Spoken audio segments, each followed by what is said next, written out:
Good morning, dear viewers. My name is John Bing, and today I am joined by Antara Sen. Probably know her as an A-level media studies student from Alice Smith, and here she is today to talk about her work for said course. Hello, Antara. How have you been? Hey John, it's great to be here with you this morning. I've been good, and you? I'm better now that you're here. So why don't you start us off with a general description of what you've been doing this year? Sure, yeah.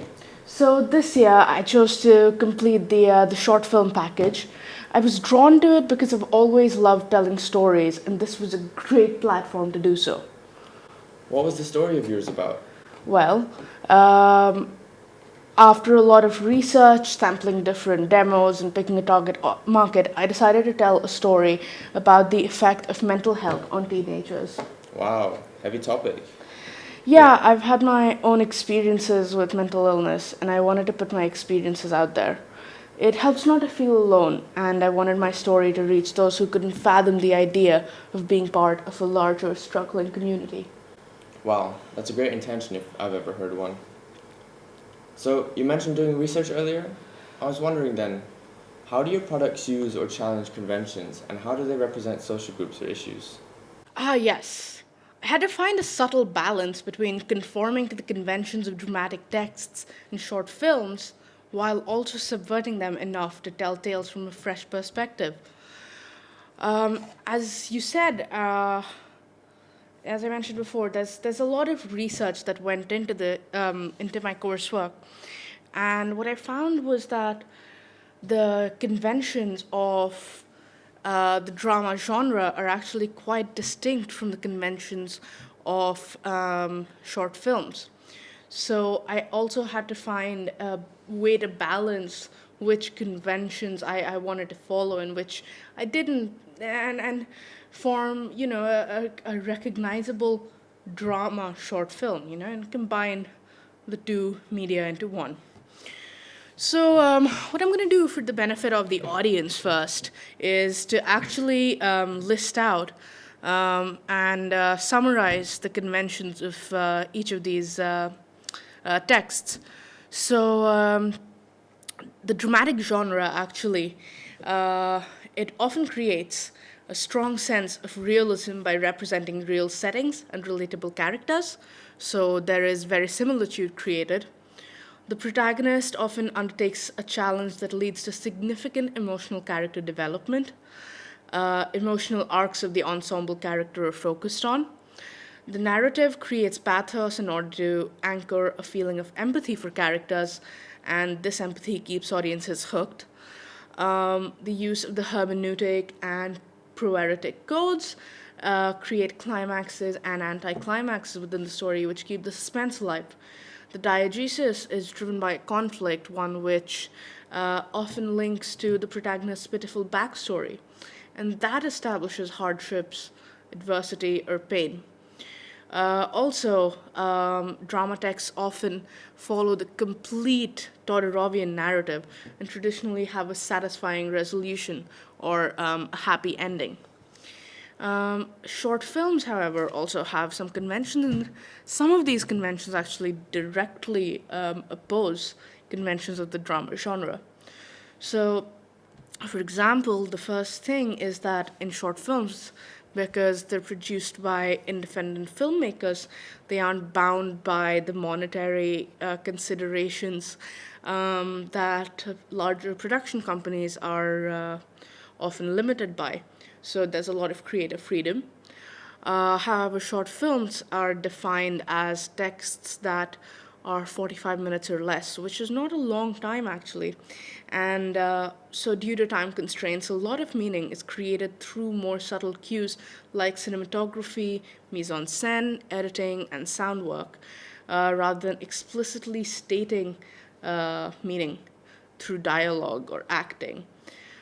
So, what I mean by this is that shakier shots, more uneven focus, awkward framing, incoherent or exaggerated sounds, they add another type of meaning that you wouldn't see in texts that have uh, that have monetary considerations, because they don't look as professional. They look quite they have a feel of independent companies or independent affiliation. Um, in short films, therefore, you have a proliferation of the semantic and symbolic codes, so that audiences can infer said meaning from these techniques. Um, a large pool of characters or a very dialogue heavy text is also something that short films don't necessarily show a lot of. It's more to do with, a single narrative focus or a single emotional focus. Um, Also, the diegesis is driven by binary opposition in short films rather than conflict, because conflict takes a long time to resolve. Um, but a binary opposition, on the other hand, it's easier to show, it's easier to imply during nuanced cues, and it also lends well to the narrative structure of short films. And by narrative structure, I mean that short films actually often only follow a partial Todorovian narrative, meaning they may show the equilibrium, disruption, and the recognition, but after that, it's the story ends on a cliffhanger or a sort of implied ending. So the restoration and new equilibrium parts don't actually form part of the entire narrative.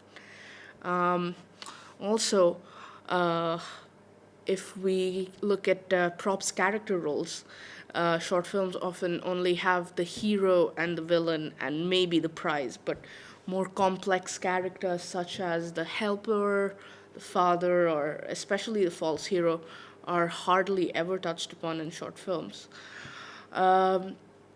Also, Bart's codes often only feature to create enigma, as they do for drama texts. Um, Also, as I mentioned before, yeah, it's very concentrated. You don't want to have a lot of loose threads in a story, the narrative is kept very focused to a single character or character dynamic, and therefore the plot line is shown through restricted narration rather than omniscient narration. So yeah, these are basically the baselines that I kind of had to guide me from my research, and now if we go on to talk about how I've used or subverted these conventions, let me start off by saying that I've tried to use many of the conventions listed above in order to create a recognizable media text, but due to the creative freedom that this platform allows, I've tried to conform in a very subversive manner. And that sounds odd, sure, but let me demonstrate using an example. Um, all right, I, as I said, short films have a partial Todorovian narrative, and as I said, the most short films have the first three stages. But I don't like conforming very much. So what I did was I actually implied what the equilibrium used to be. I showed the disruption and the recognition, but showed those two as flashbacks at the very end of the short film, and actually began my short film by showing the restoration, working my way to the new equilibrium, dropping hints about what the initial equilibrium used to be, and then finally using the flashback to break the suspense about what actually happened to have caused this turmoil in our protagonist's life. And obviously, that's the disruption, and yeah, that's kind of how, I mean, I'm conforming in a subversive manner. I mean, I want to play around with the conventions in a way to make them mine, and have write a unique narrative. Um, Another example I can think of is my application of props character roles to the story.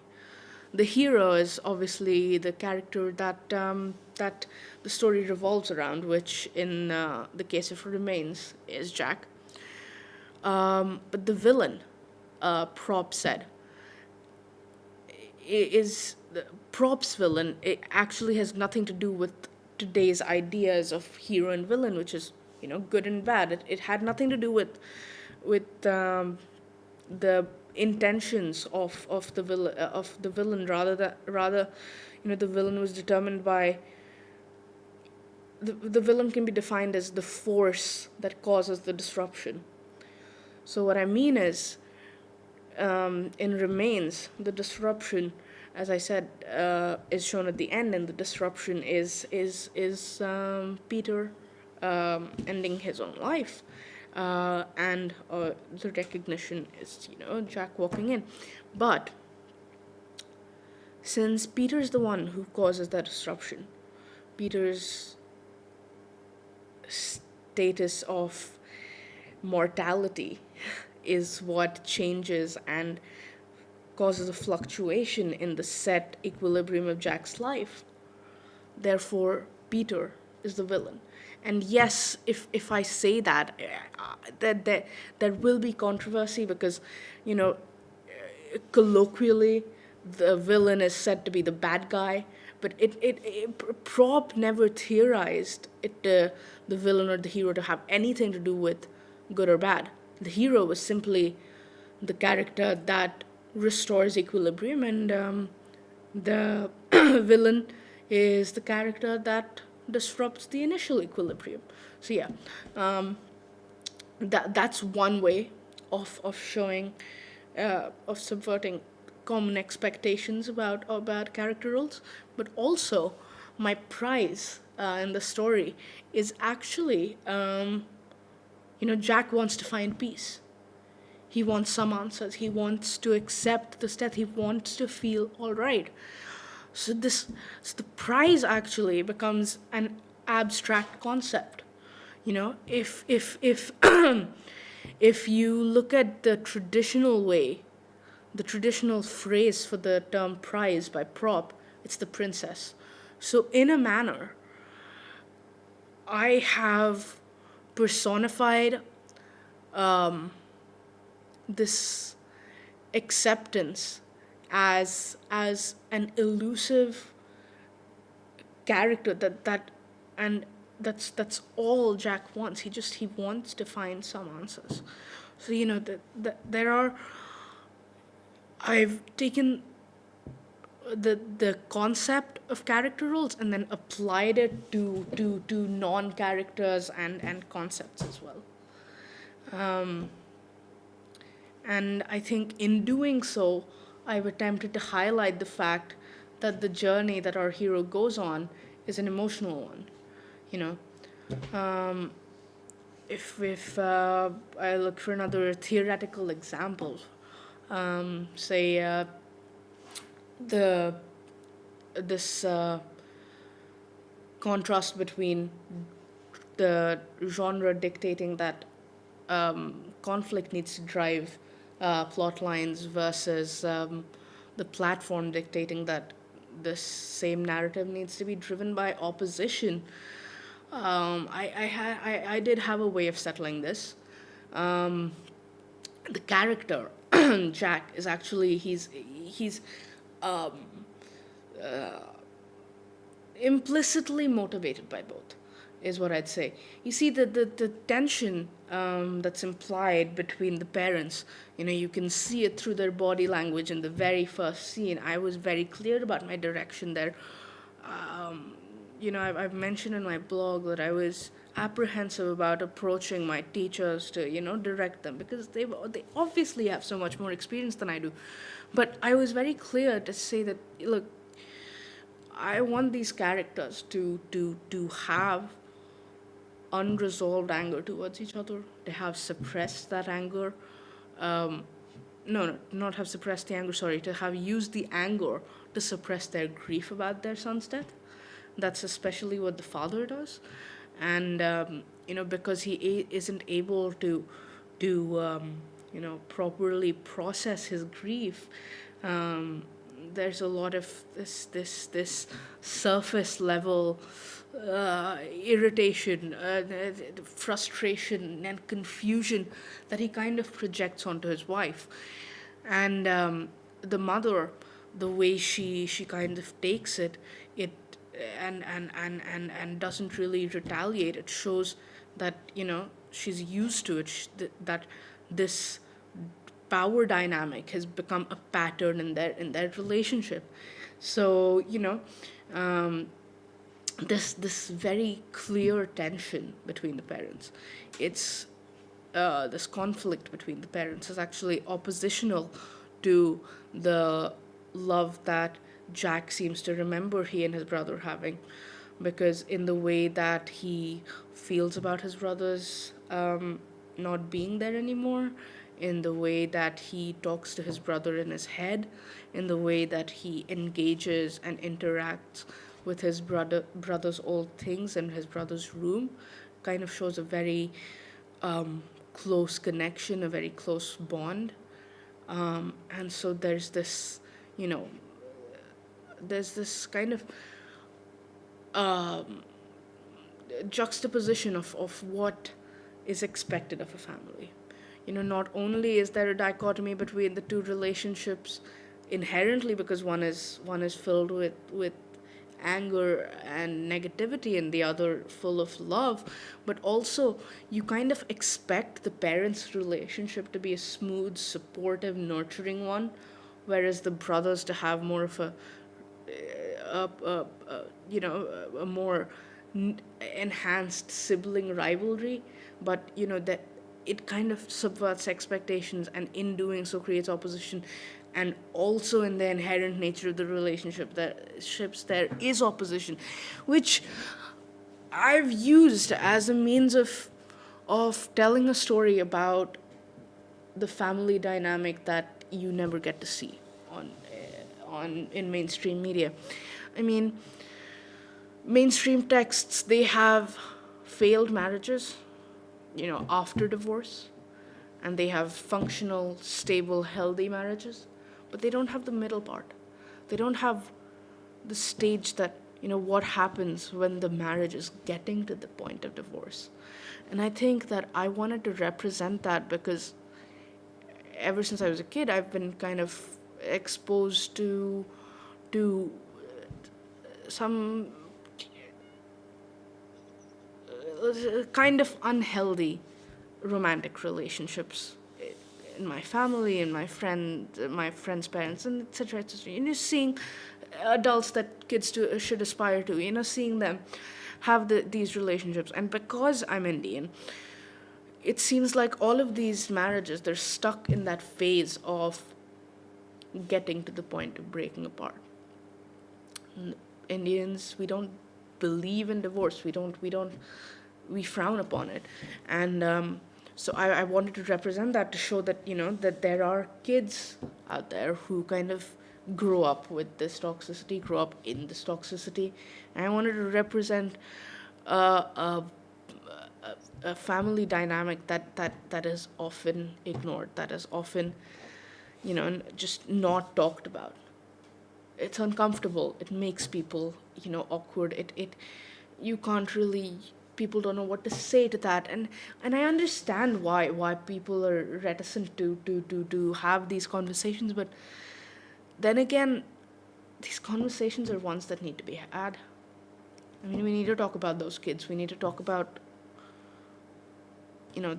their relationships and what it does to their mental health. And I think that's what I've done. I've this marriage being represented, it kind of shows that the parents aren't able to be there for Jack when he needs them.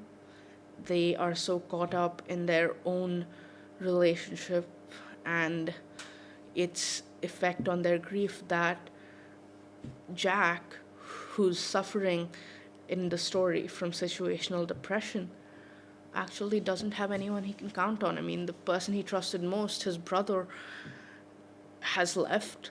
He feels alone, and he can't even rely on his parents at this point. Um, there's another kind of opposition that I've tried to establish, actually. Also, that you know I just said that Jack has situational depression, right? Um, and Peter, um, you can tell from the fact that he committed suicide that he did have severe clinical depression. So you'd expect that Jack would understand what his brother went through. But I've actually used dialogue to show that even though Jack is in his brother's shoes in a manner as close, in as reflective a manner as possible, he still doesn't understand his brother's life. He still can't be empathetic towards it. And it's not like he isn't trying, it's not possible. And how I did this was actually by showing the way that Jack is struggling. Okay, he's feeling a lot of the things that his brother used to feel. He's sad and alone and numb, but also filled with some kind of rage that he can't quite understand, he can't fathom, and he can't control either. So he knows what's going on, but then that's directly opposed by his memories of his brother. He sees the past in this warm glow. He thinks that his brother was the good child, as one of the pieces of dialogue says. He says, he smiles when he thinks about his brother. He isn't able to associate his own pain with his brother's. He isn't. He says out loud, "Why did you leave?" to a picture of his brother, and it doesn't occur to him to see that, oh my God, I'm going through what my brother went through. I can actually identify with him. And I think, and I wanted to represent this idea of not really understanding that your loved one is unhappy, because we're human at the end of the day. There's always going to be denial, and try as we might, we will never be able to tolerate the idea of our loved ones not being happy. It's a fact of life. And yeah, I've tried to represent that idea. And I understand that my short film isn't perfect. It perhaps doesn't convey that reading. I mean, if you watched it, maybe you wouldn't take that away with you, but the short film was very personal to me, and I put into it as much meaning as I could have, and all I can hope is that people understand it in the way I intended. But again, that's not up to my control. I kind of it's just I know that these representations that I'm talking about, they that there's another means of kind of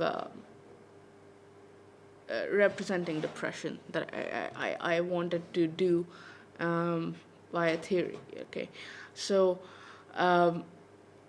it's I want to talk about the way in which Jack tackles his demons. I mean, right now, everything that's bothering him is his brother's demise, and I wanted to make the act of accepting it seem like a behemoth of a task. when I wrote my script, I thought I'd done this by adding beats in the dialogue, beats that would convey frustration, that would convey annoyance and confusion and anger and just the whole cocktail of emotions that this young man is going through. But when I actually went on to film it and I reviewed my footage, I realized that that wasn't the case, that it wasn't happening. And the reason I wasn't able to alter this was because I could only really see the effect of these beats after I'd added the dubbed on dialogue. And since that happened at the absolute last stage of my production, since I could not use the locations to film again, the actors didn't have any more time to spare. Um, I couldn't go back to rectify my mistakes. But if I could, I would have written the scene where the parents are fighting in the dining room, and Jack can hear them actually. That scene, I would have written it so that the actors could actually come to my home, to the location to film it. My actors were my teachers, and so I actually couldn't have that. Like, it would be very awkward and inappropriate for my teachers to come to my house. And I would have preferred it that way. You know, if I could have shown that scene using over the shoulder shots, point of view shots, had a low angle and high angle duality to show, the power dynamic of, dominance versus reticence, and I would have used, close up shots of Jack, and, cutaways to show the increasing effect of their anger towards each other on Jack. But I couldn't do that. But what that was,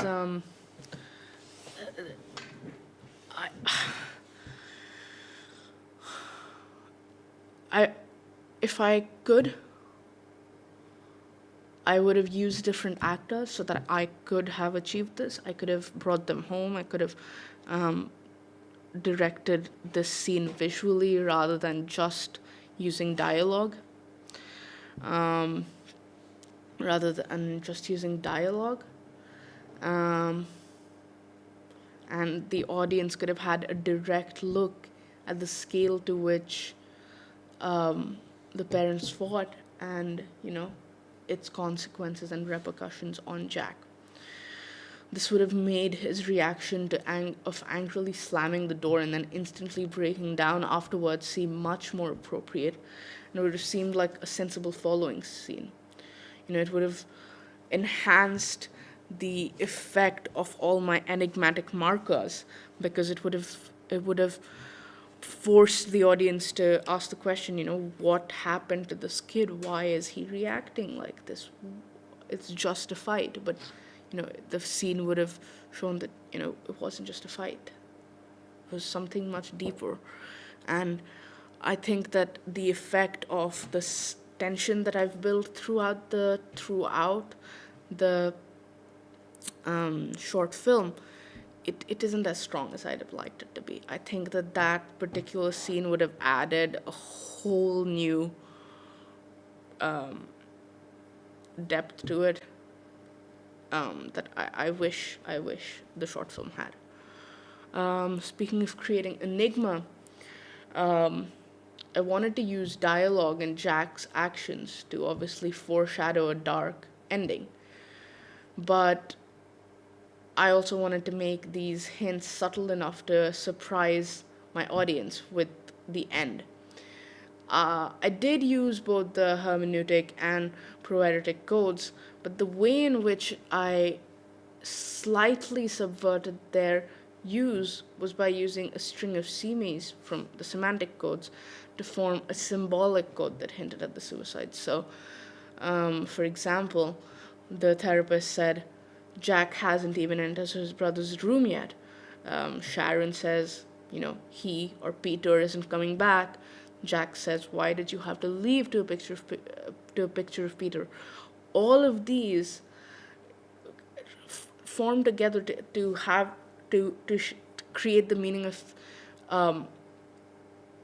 something being lost, of someone being gone. The idea that Jack is in therapy, I wanted to show that it was that there was some mental health aspect to it.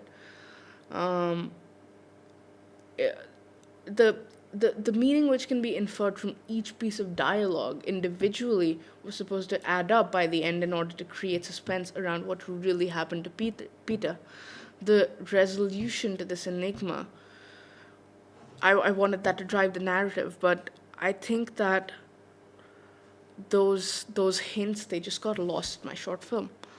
And if I had the chance to redo it, I think I would have made those hints much clearer, added dramatic beats there so that the audience would be forced to notice those subtle hints and ponder as to what their meaning is until the end reveal.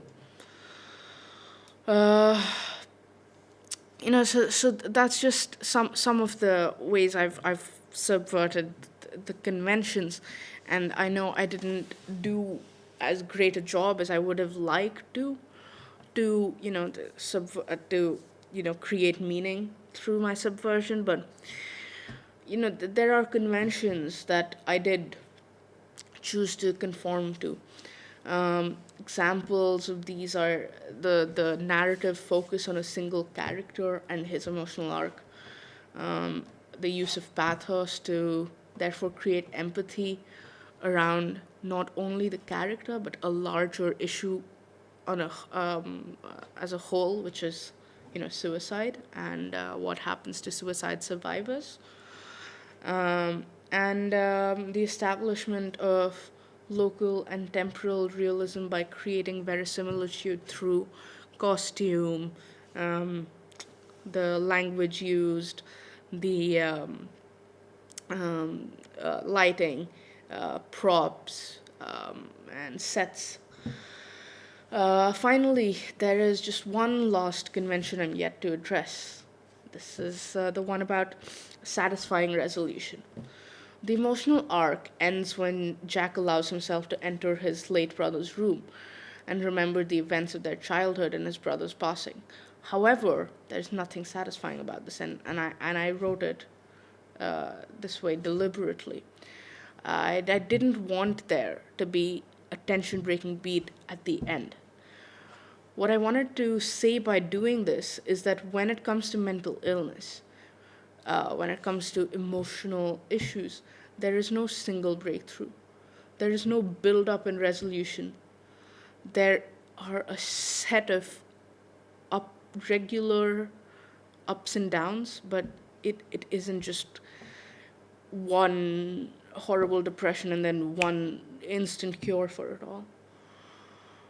All one can hope for is a string of small breakthroughs after which one day you wake up and realize, wow, I actually feel okay this morning.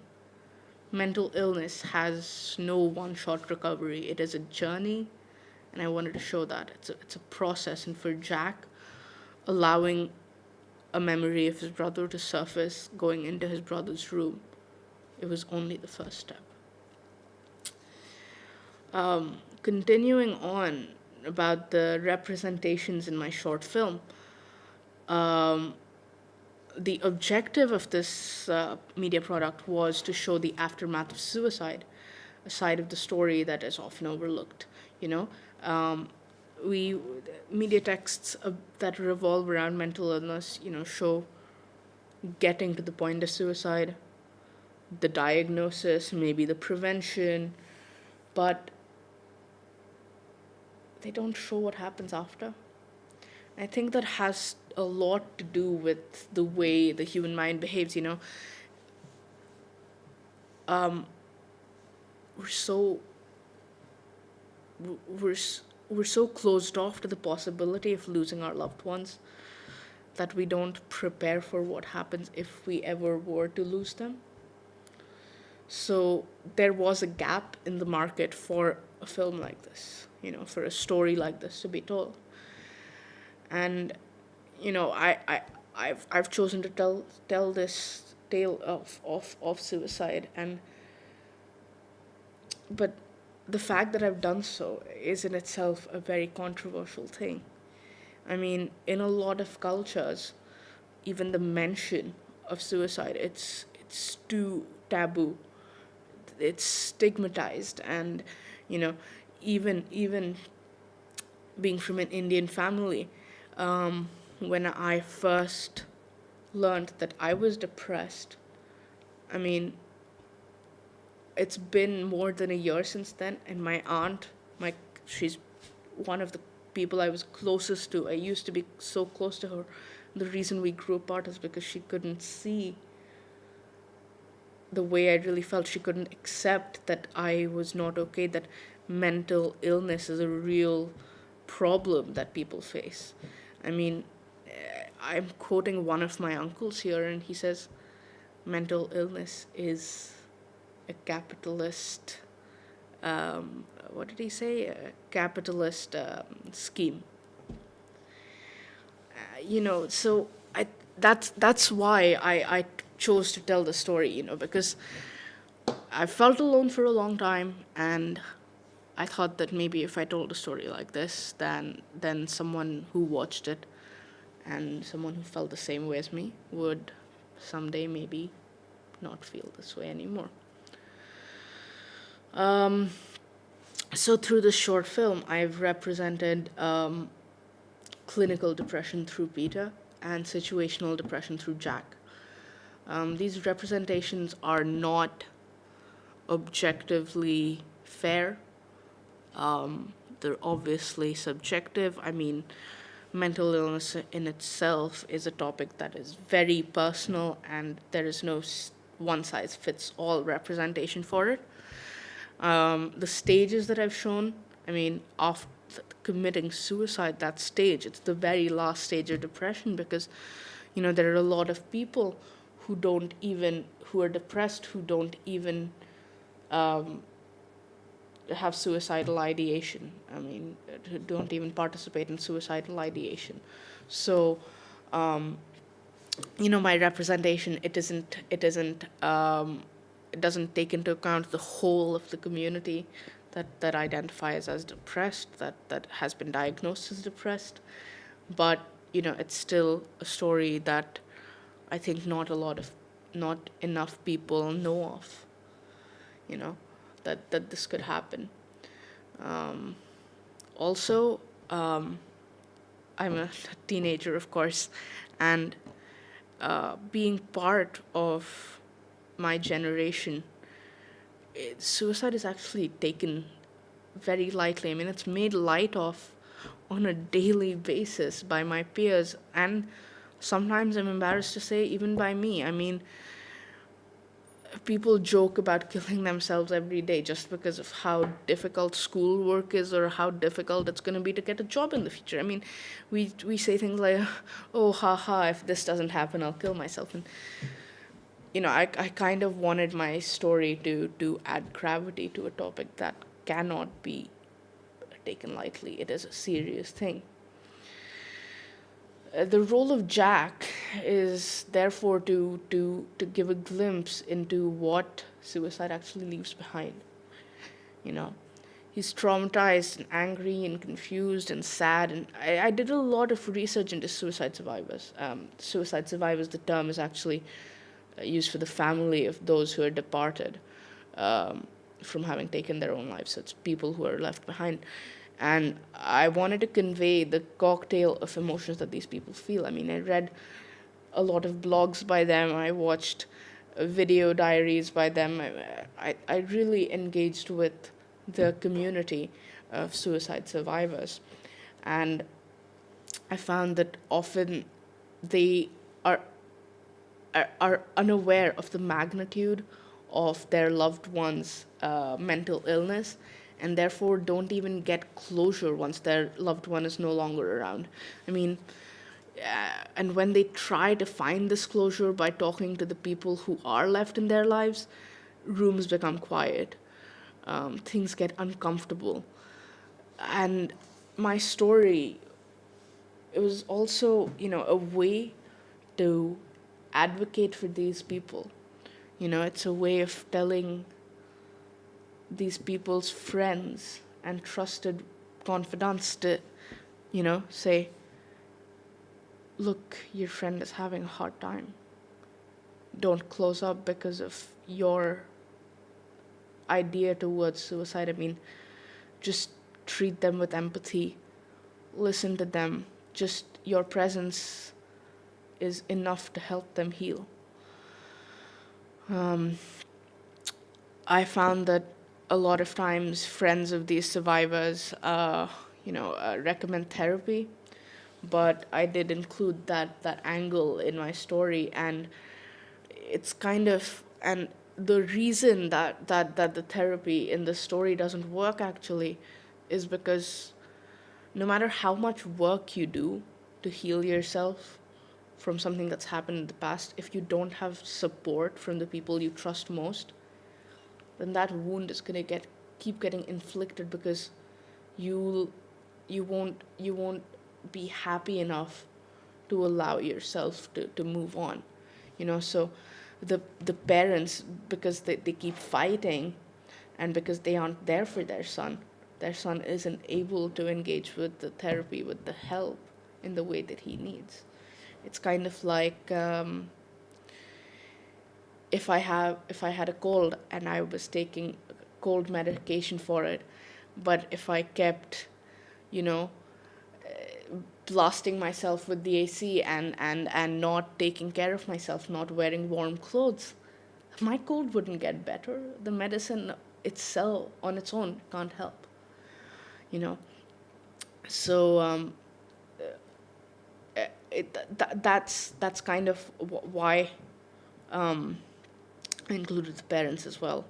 They're, they represent the the the support systems that these people are left with.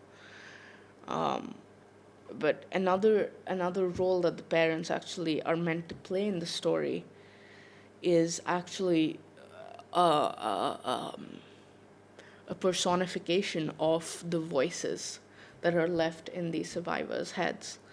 You know, the shouting that occurs between the parents. I mean, their fight, the scene in the dining room, after which Jack slams the door. That scene, it it shows all the noise that's left behind in these survivors' heads. I mean, there's so much trauma there that that they can't control, that they can't seem to silence, you know. And I wanted a way to include that aspect of being a suicide survivor as well. All these survivors want is to find peace, yet all they find themselves left with are these horrible voices in their heads screaming with no sight of a ceasefire. Now, since we're talking about representation, very I wanted to very openly talk about my decision to have a male lead. I'm a very staunch advocate for not only female equality, but also outright female bias towards females. Um, so a lot of my uh, target audience, it comprised a lot of my friends and teachers actually, and they were surprised by why I chose to tell a story about a male. And the reason for that is that I used to be part of the school's mental health and well-being club. And as a part of it, I learned about the proliferation of male suicide today. And today's day and age. In 2017, men died by suicide 3.54 times more often than women. This disparity is often caused by the fact that men are less likely to seek help when it comes to emotional problems such as depression, anxiety, bipolar disorder, or any of the very common mental illnesses that plague teenagers today. Due to this, the illnesses have more time to fester in men, and therefore men are impacted more and more until they feel like there is no option other than ending their lives. This horrible mirage of isolation can be easily prevented if boys are taught that it is not okay, that it is not only okay, rather healthy to talk about their feelings. That therapy is a form of self help which doesn't make anyone less of a man, but it's a way to be a fuller, better, healthier human being. The representation of hegemonic masculinity in mainstream media as the ideal man being a stoic, muscular, silent figure, the strong bread earner of the family, has corrupted generations of men into believing that they need to fit these impossible standards of emotional endurance. They and they feel like they need to handle everything with a brave face on. In my short film, I wanted to break away from this idea of what a man should be, or rather, what a man is ridiculously expected to be, and present the idea that men are human too. They need, as much as women, a platform to release their anguish, their emotional insecurities. I wanted to show therapy as something positive, as something helpful, or something that could have prevented and can prevent the untimely death of so many men because they feel like they have no choice but to stay silent. The character of Jack is actually based on my brother, and my brother is the most caring, sensitive, sweet guy I know, and I believe with absolute certainty that if all men were like him, the world would be an infinitely better place for us all. I mean, he feels deeply, he takes the time to understand all that hurts him. He desperately seeks to to be a better person by dealing with his feelings. And I think that if more male characters were written like this, as fully developed human beings with fleshed out feminine sides, a side that all men have, then the men in the audience wouldn't be so quick to shy away from that part of themselves. So I know that it's a lot of meaning that I wanted to convey through just a 5-minute text. But I mean, if someone who watches my short film takes away even just one piece of all of this, I would have done my job as someone who wrote and directed it. You know. Now I'd like to I'd like to segue into the conventions and representation in my website. Um, so there are some very simple conventions that I observed and noted down from having researched different short film websites.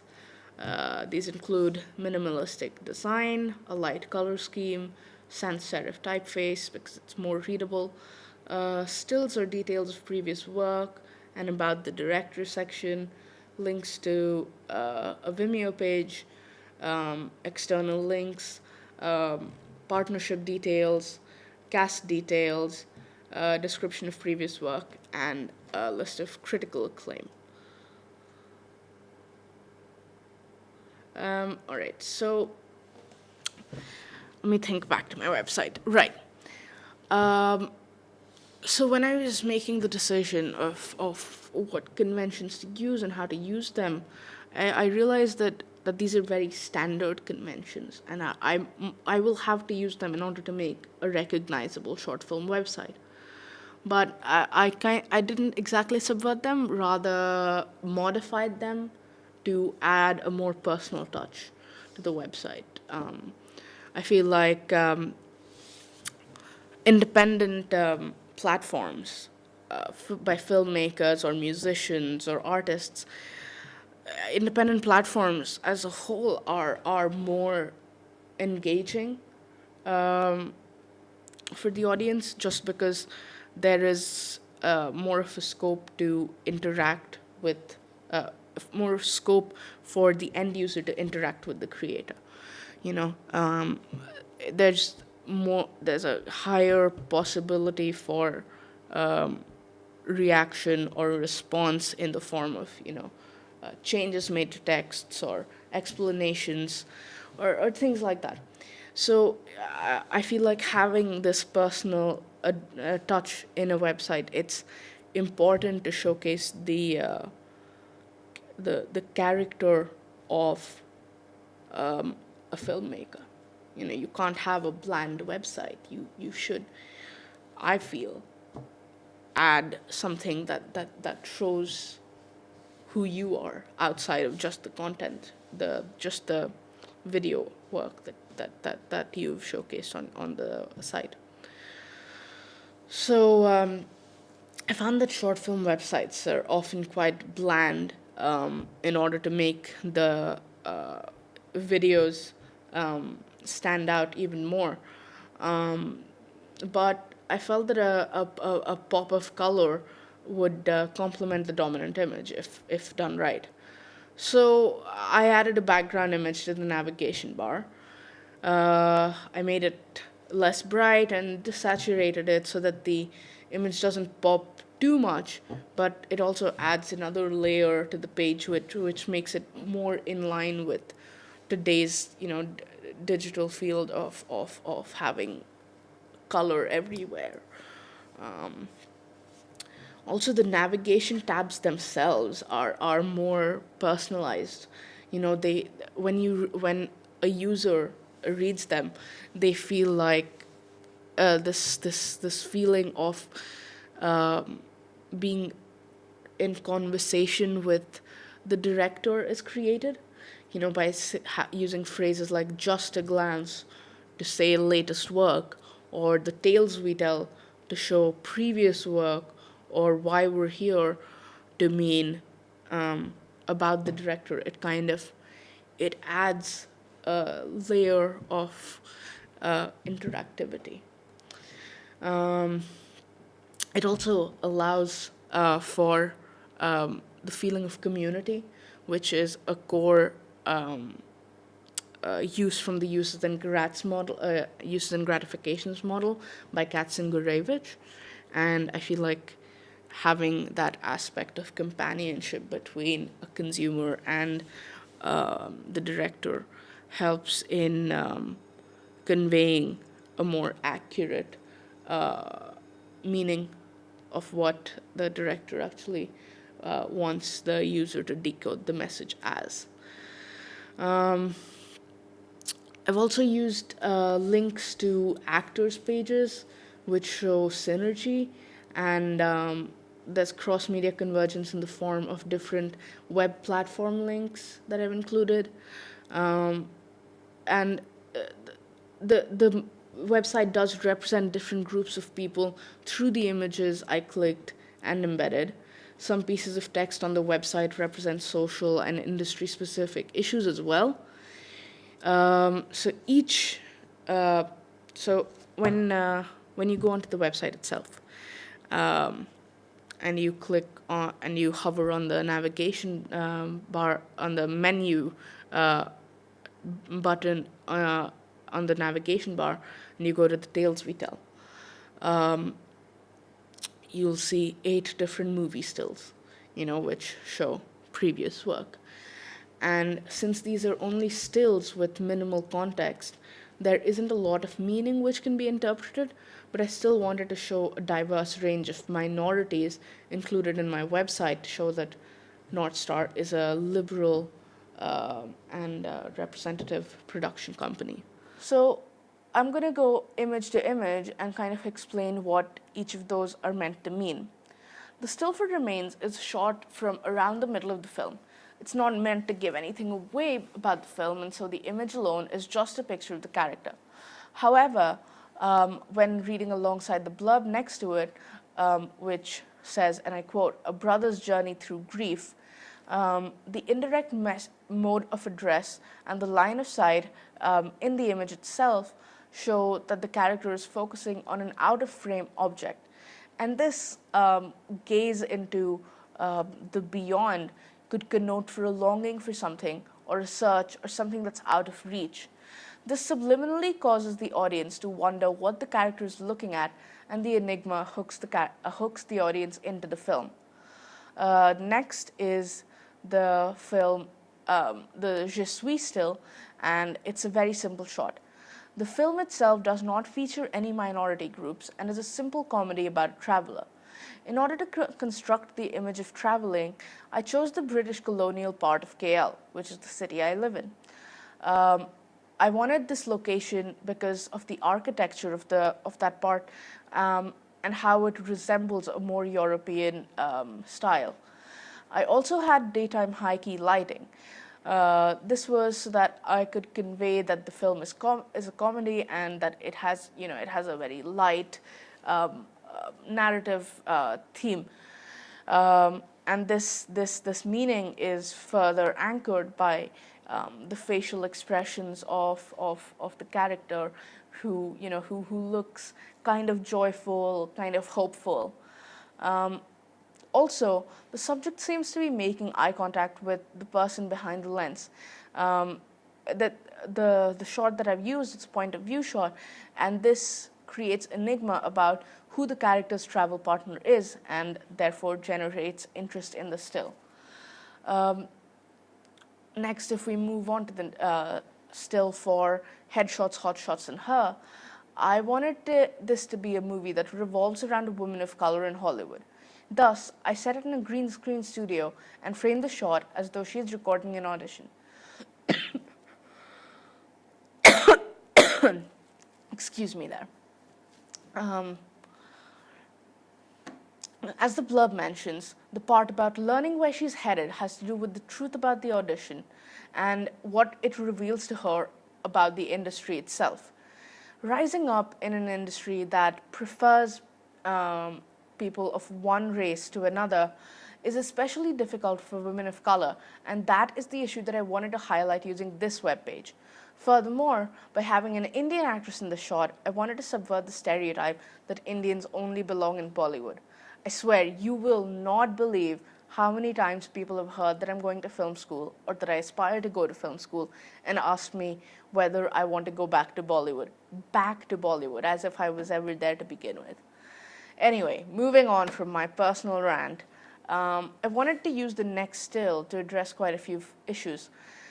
This image is for yours lovingly, and it's specified to be a romance in the description box. Since both the protagonists are male, it's implied that the film is an LGBT film. Secondly, the cast has one Chinese actor and one Scottish actor, so the page represents interracial relationships in the media as well. Also, this still implies that the Chinese actor is the poet, which kind of subverts this expectations Western audiences often have, which is that Asians are really good at math and science and really bad at languages or the humanities. I kind of wanted to break away from that idea. Also, by merging a lot of different representations into a single page, I'm trying to kind of create this idea that people are complex, and that in today's world of a growing number of labels, people can't just be pigeonholed into one box. They're a product of many different aspects of their personalities. The next still is for Slowdown. This is meant to represent actors of color within Hollywood, while the still itself of the person on the motorbike is indicative of Malaysia's prowess at motorsports. It's just a simple shot that I didn't really think about much. It was a shot that I happened to catch while I was doing a photo shoot for one of the other stills, and I thought it was pretty interesting to include a story about it. Um, Now, looking at the next still, See Me is one of my favorite web pages. It's the page for a docudrama, a subgenre which personally I'm very, very fascinated by because of how cleverly docudrama texts fulfill both information and entertainment from the uses and gratifications model. Then, through this web page, I have represented models um, through the blurb, which kind of revolves around what the part of the modeling industry that you can't see, which kind of implies that the film itself is sort of an expose, but not to that hyped up extent. Also, the the name Sydney Chow, which is one I made up, it's of a model, and her name next to the still, there's kind of this discord between a white person representing the story of an Asian woman. I wanted to use the page as sort of a comment on whitewashing. In the description box, I've shown Sydney Chow to be this, this model who obviously has a lot of experience, or she wouldn't be writing a short film. And then, if you scroll down, you see a picture of this supposed Sydney Chow, and next to her, you see this picture of the actress who's playing, the real life model in the short film, who is white, has a very different body type to the model, and is therefore not a very true or fair representation of who this model really is. And it was a simple decision. The still, it doesn't have a short film to go along with it, but it's just these simple ideas that I wanted to subtly put into words and pictures. And that's just it's kind of a satirical comment on how unrealistic and nonsensical this whitewashing of characters is, and how body types are so one dimensional in Hollywood and mainstream texts. Now, if we move on to the next still, which is for 10 years later, I wanted to show a commentary of what LGBT relationships look like within conservative communities. Here, again, the LGBT theme can be inferred from the romantic comedy genre and having two female leads. I cast Malaysian actors here because of Malaysia's stance on LGBT relationships. It is symbolic of the attitude of many international rightist value systems, as they are so against the idea of same-sex couples that physical violence is often used as punishment for homosexual acts. I mean, I just wanted to divert from that. Honestly, it's such a ridiculous notion, and in 2019, it shouldn't even be a prominent one. But sadly, it is, and I just wanted my product to have a little mention of that. Finally, the last still is for Matchpoint, and this is kind of a comment on how in India, the government facilitated sports system has run dry of any kind of funding because of the money being pocketed by corrupt officials. So I wanted to use this still to kind of shed light on this issue in the form of a story that shows what could happen when talented athletes are given the facilities and recognition they need to perform on a national or international level. So that's all I have to say about the stills, but The website does also represent different cogs within the filmmaking industry, such as the director, producer, and writer, as well as a writer-director partnership.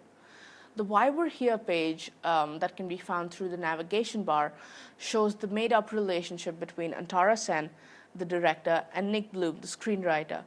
It shows how many such working relationships are forged during early parts of filmmakers' careers or during film school. Also, it shows why independent filmmakers do the work they do.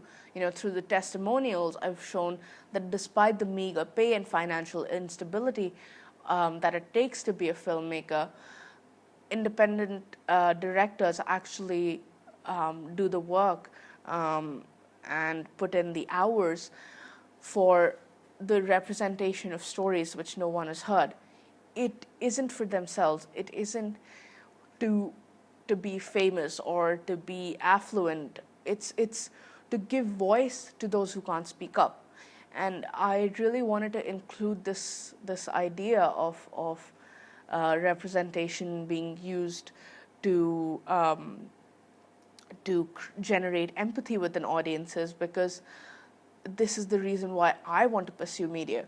I want my future films to create a bridge between different audiences that kind of helps build a connection between groups that consider each other mutually foreign.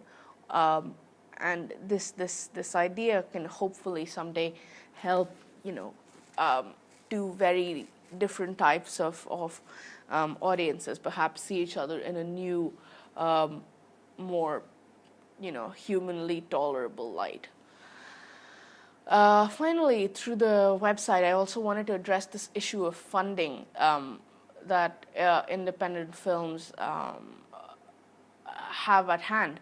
And I did so by including Open Door Pictures as a page on the website. The featurette for an external company and the blurb I wrote as Jerry Carter highlights how much creative potential and social awareness independent filmmakers have, yet how their stories remain obscure due to lack of funding. I think that by having larger production or distribution companies supporting smaller production houses, the social responsibilities of local regions will increase, as there will be proliferation in locally produced independent films. So that's kind of the idea behind the website. And now, lastly, I'd just like to go on to talk about the postcard. The postcard itself doesn't have a lot of very complex conventions. They're mostly just structural and layout conventions. So these include a standard postcard size, which is 4 by 6 inches, the inclusion of a film or title for the film, a tagline for the film, a dominant image, institutional or credential information, links to the website or some means of reaching this production company, and contact details, social media links, QR codes, and or film festival screening times or venues. So these are very simplistic conventions. They're not hard to follow, and because of that, I used all of the conventions. However, I did have more of a focus on branding in my short film than in the in my postcard, than in the postcards that I had previously analyzed. And I did so for a very specific reason. I named both the production companies involved in my postcard, and did so because of the synergy that exists between both of them. Since the short film had been funded by a larger production company, it kind of it's kind of very traditional for larger production companies to want their name on the product that they've produced. Also, some general postcard conventions like the stamp and writing spaces are things that I added, even though I didn't see them in the research. If it has to be a postcard. It needs to look authentic, and that's just why I did that. Social media links, however, have not been included on the postcard. And this is for a very simple reason. I wanted my postcard to not have a lot of clutter. And I just felt like if I had a lot of like links, 5 different QR codes, it would become very hectic to read and find different pieces of information that the postcard is supposed to deliver. And so all I did was link to the homepage of the website, and the homepage itself has different social media icons and links. So if someone ever wants to check out social media, then they can by clicking the QR code. There is one convention that I did subvert in a big manner, which was the typical white background for the back of the postcard. I did this because the front image used a darkened sort of white negative space in order to convey melancholy. So seeing a bright white when the card was flipped over would kind of shock the eyes.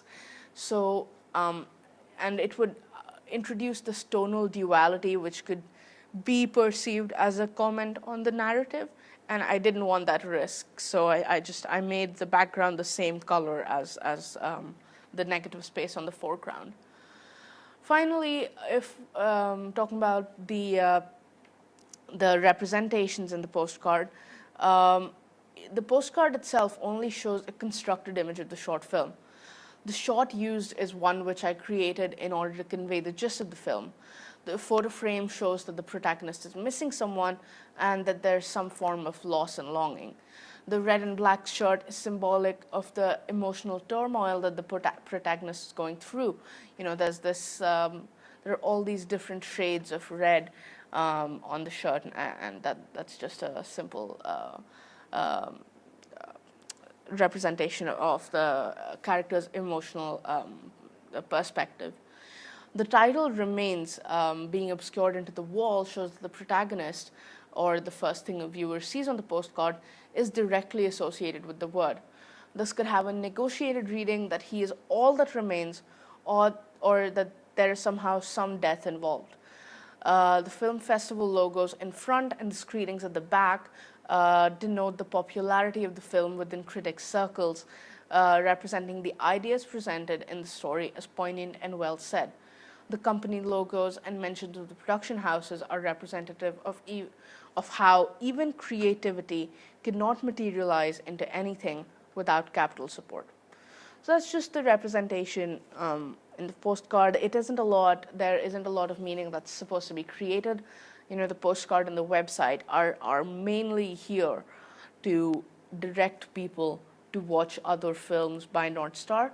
And so they're just here for information and to increase brand viewership. So they don't need to be extremely complex. So, yeah. It is obvious how much thought you've put into this. Wow. Thanks. Yeah, I just really wanted to do justice to the people that struggle with mental illness on a daily basis. This work was for them. They certainly love you, and it's easy to see why. So could you tell me more about how the elements of your production work together as a sense of branding? Sure, of course. What media producers need to consider is that each media text produced by a company is a piece of a puzzle that joins together to form a cohesive brand identity. Through my research, I learned that each short film website implied the filmmaker who produced the text was in themselves a brand. What that meant was that each of their pieces of work was identifiable by certain distinguished qualities, values, or motivations. I chose for my short film to be made by a small production company called North Star Motion Pictures instead of by an independent director because I wanted to, one, subvert this convention of having single directors be brands, and two, because I believe in the power of collaboration and I wanted my coursework to emulate my attitude towards its significance.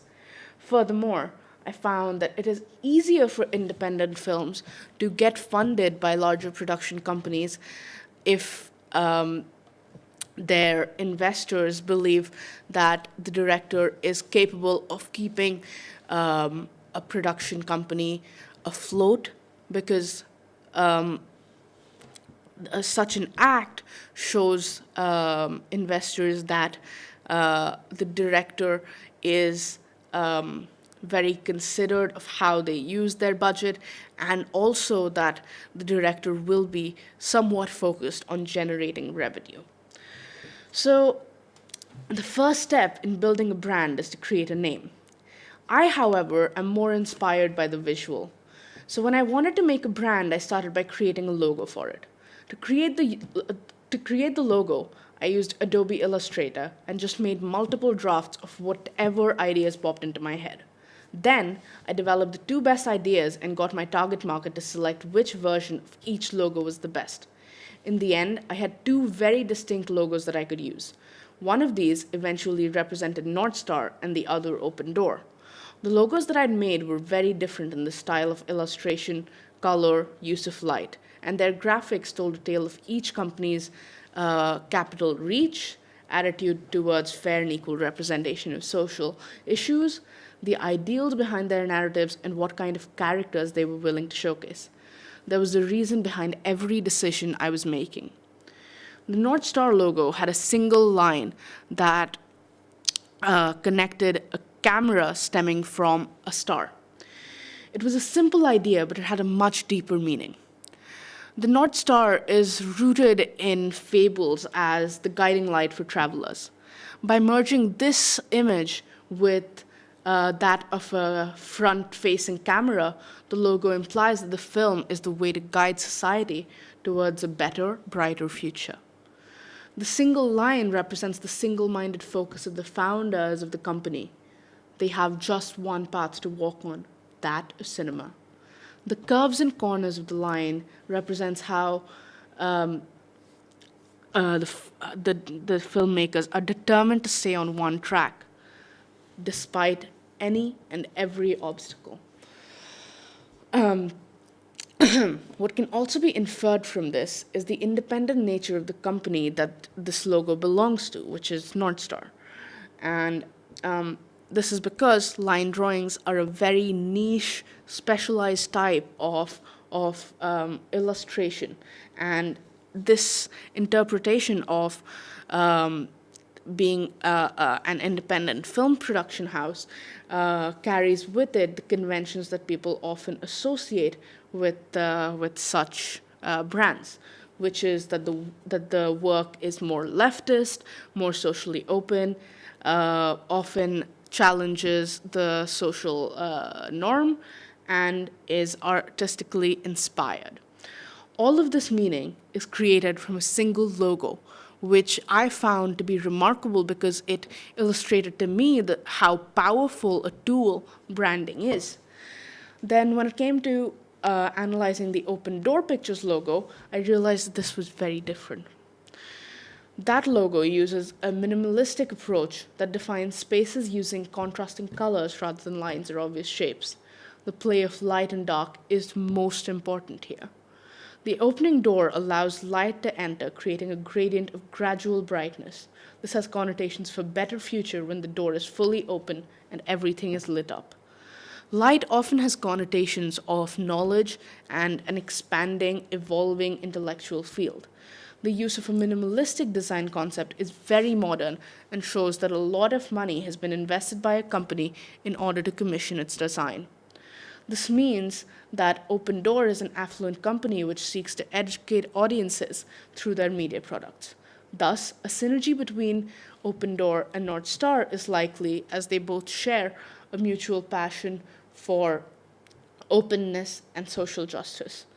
Their synergy would benefit North Star by allowing them to produce narratives that promote their values, and benefit Open Door as that company will have a text to distribute.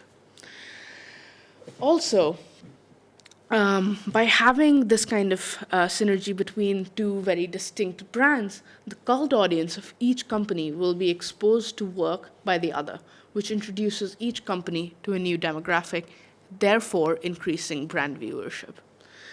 The next step in establishing the North Star brand was creating the website.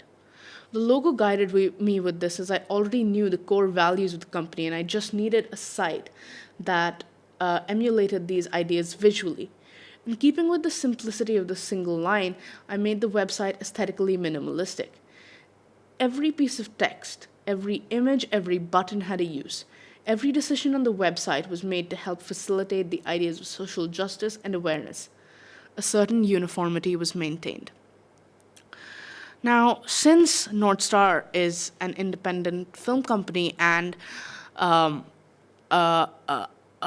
core ideal of such companies is that the content is king, that the brand name comes second to the work that they produce, implicit branding was my way to create a link between all the different media products that Northstar supposedly produced. My key pieces of text were the website, the postcard, and the short film. And the most dominant feature on all three of these pieces was the primary image. So, what I needed to keep in mind was that all of these media products had to have very consistent image styles. Now, the most important images on the website were the stills of the previous work, because these stills acted as thumbnails where the play button was. And the objective of the website was to draw users to click on that play button. So, I had a single theme running throughout all the pictures. Okay, that was an indirect mode of address, which is the first thing that one notices when you see those images. Now, this indirect mode of address, it's very common for a still from a video, because obviously no director wants to break the fourth wall unless there's a very rare and special reason for it. So, that was all well and good, but this idea of indirect mode of address also extended throughout the profile pictures of the director Antara Sen and the screenwriter Nick Bloom. Now, what this shows is that the attitudes showcased throughout the pieces of work are a projection of the core values that these two individuals hold dear. Since they are the founders of the company Northstar, this interpretation is very important to understanding how the independent filmmaking niche works. The content is a direct product of the creative and social attitudes of its producers. Something that was also key in all the pictures was that there was a focus on a single person within a distinct setting, and that the shots were close-ups or mid-shots and had the focus on a single vertical third. What the single character or character dynamic focus showed was that each short film was an in-depth character study. There was focus on only one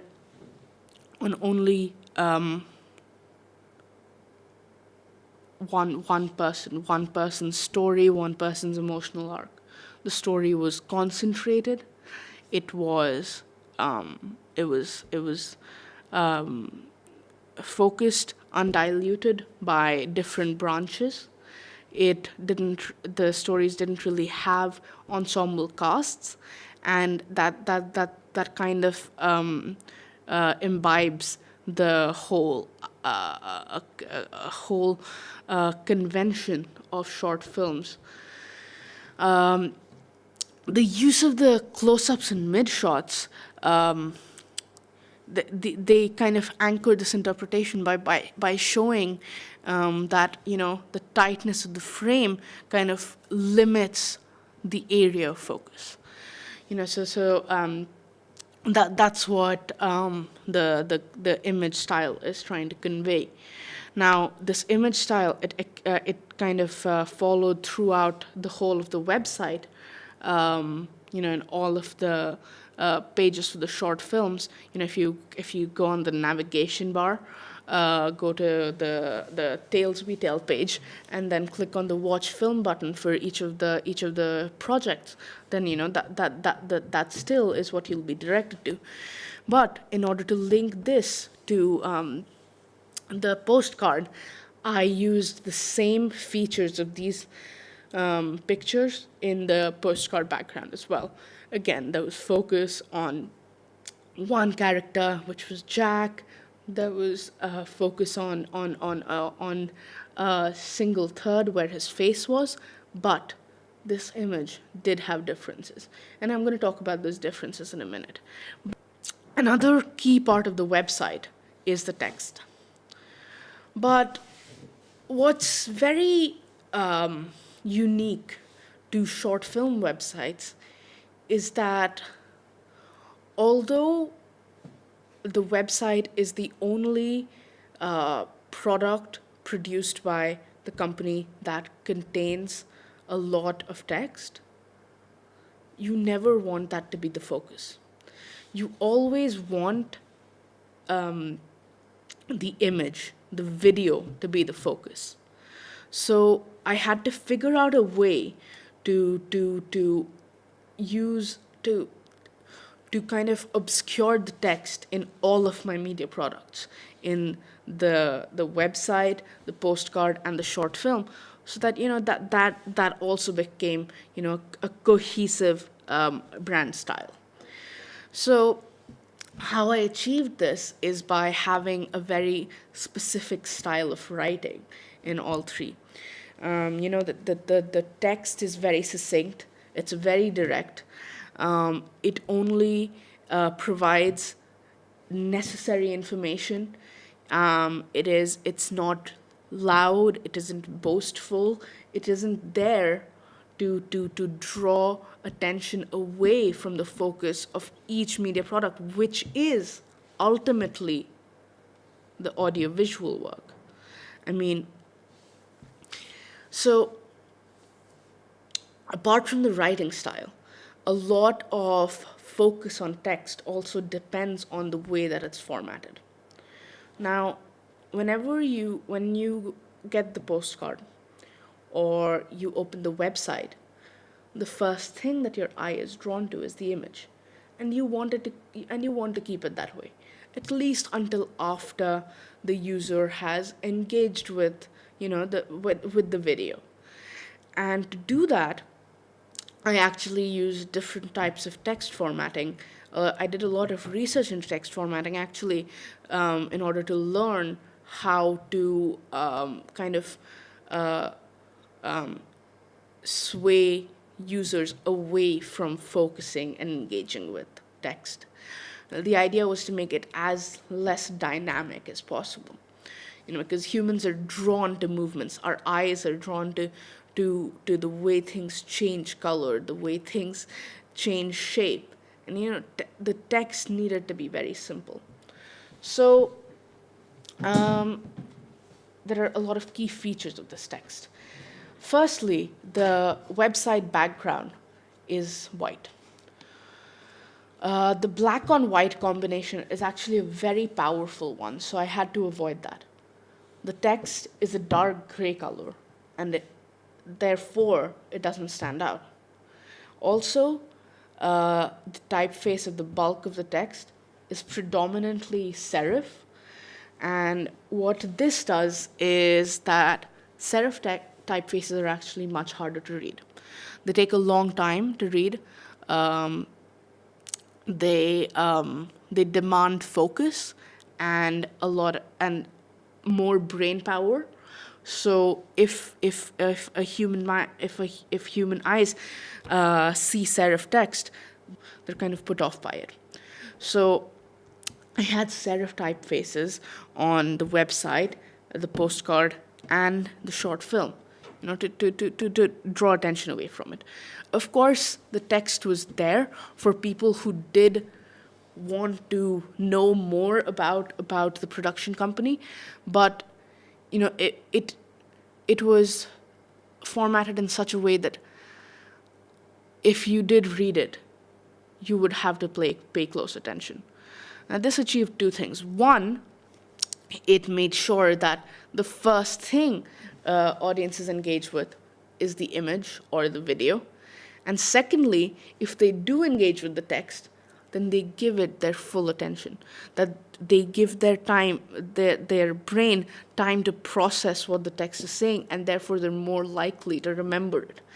So in this way, not only is brand viewership important, it's a memory of that brand, which helps audiences,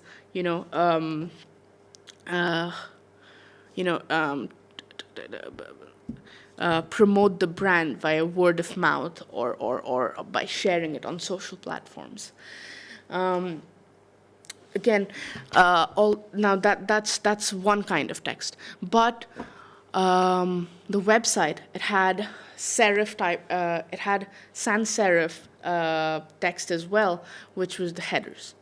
The way in which I obscured this sans serif typeface was first to choose a typeface that was very thin.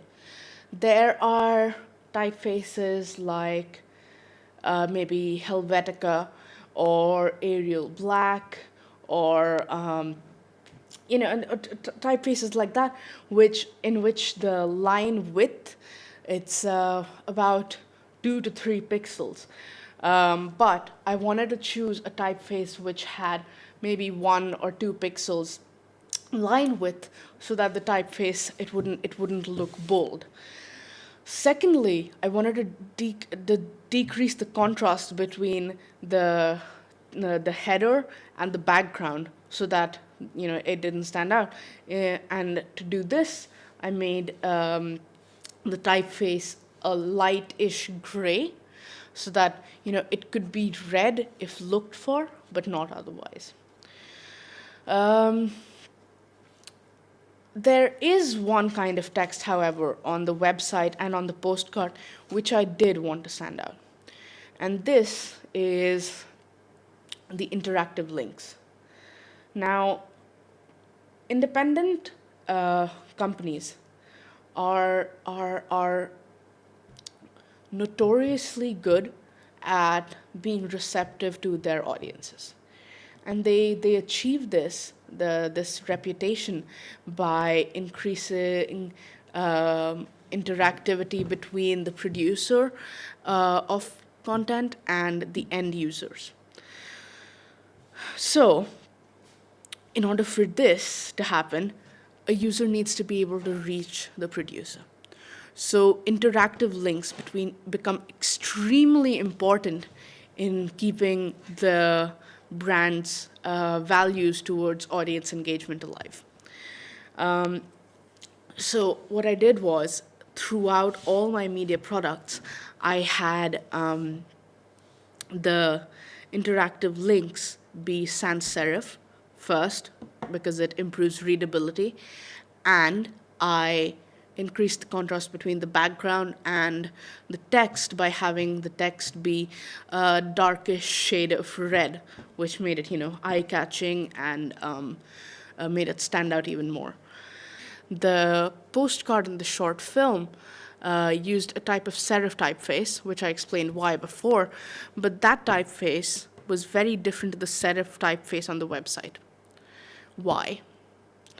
The website is a product of only work, is the website itself has been produced solely by North Star, which is distinct to the way that the short film and the postcard have been produced, which is through collaboration between North Star and Open Door. The distinction between the two serif typefaces that I used is kind of a metaphor for this disparity. Open Door and North Star have similar value systems, but not the same. So the typeface on the postcard and the short film, although similar to the typeface on the website, it isn't the exact same.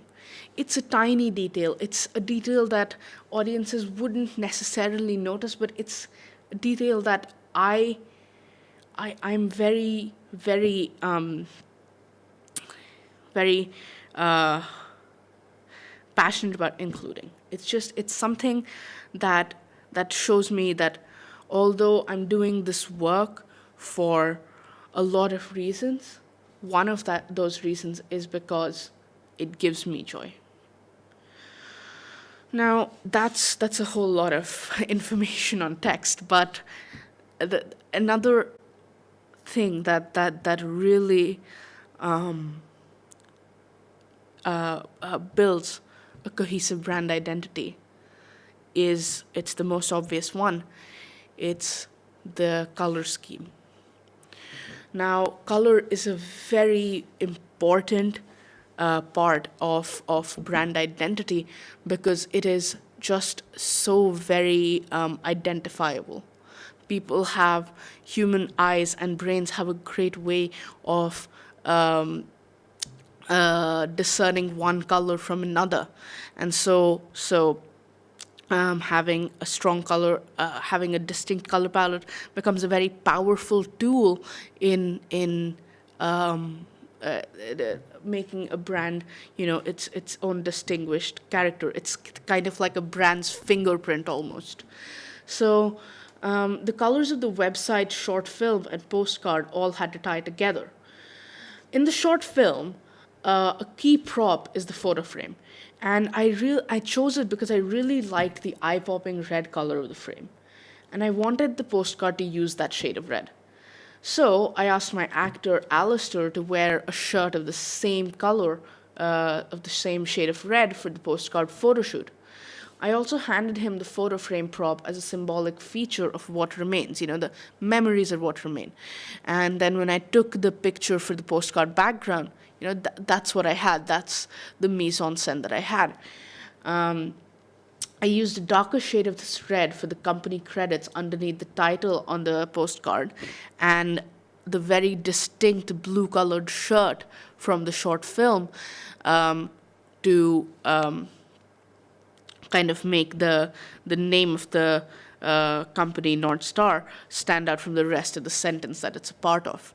That blue color is, again, a very deliberate choice, something that I did a lot of research into, something that I put a lot of time into choosing. I analyzed a lot of different colors, as you must have seen on my blog, and it was an important color to me. It was an important part of the short film, so I wanted to include that in the postcard. Thus, there was a subtle color theme established between the short film and the postcard. I carried this theme into the website by having a part of this postcard image as the navigation bar background. The hand holding the postcard, it's the layer behind the North Star Motion Pictures header.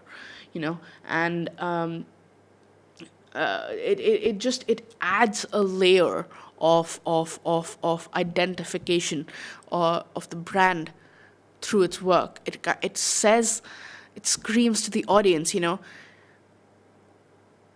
my brand is something you will know from my work, not from my face. My brand is all about the work I do. Additionally, I really liked the way I had manipulated the postcard photo.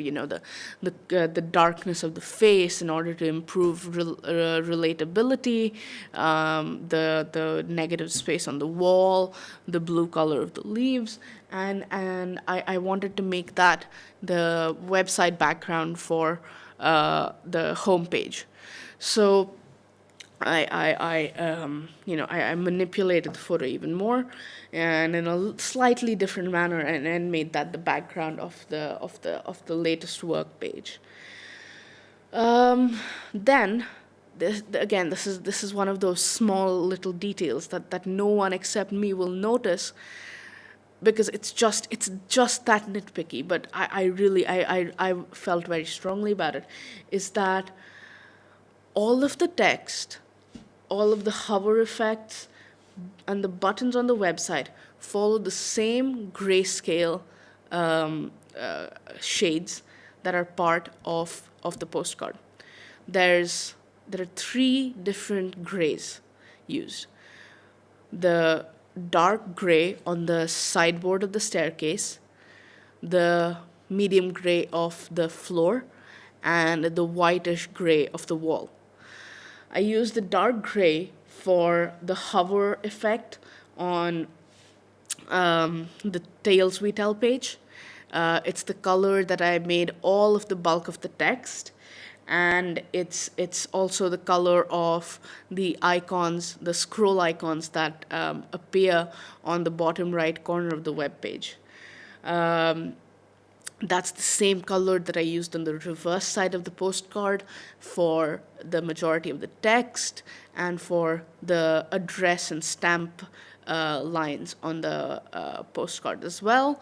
And on the front of the postcard, that's the same gray I'd used for the film festival logos, which I then made a little more transparent in order to, decrease contrast. Then the gray from the floor is actually the gray that I used for the headers. As I'd mentioned before, it was gray in order to decrease the contrast between the background and the text, but it was dark enough so that the text could be read if someone wanted to. Finally, the light gray of the wall is the gray that I used for, the social media icons on the homepage. It's these little details that I feel kind of show the level of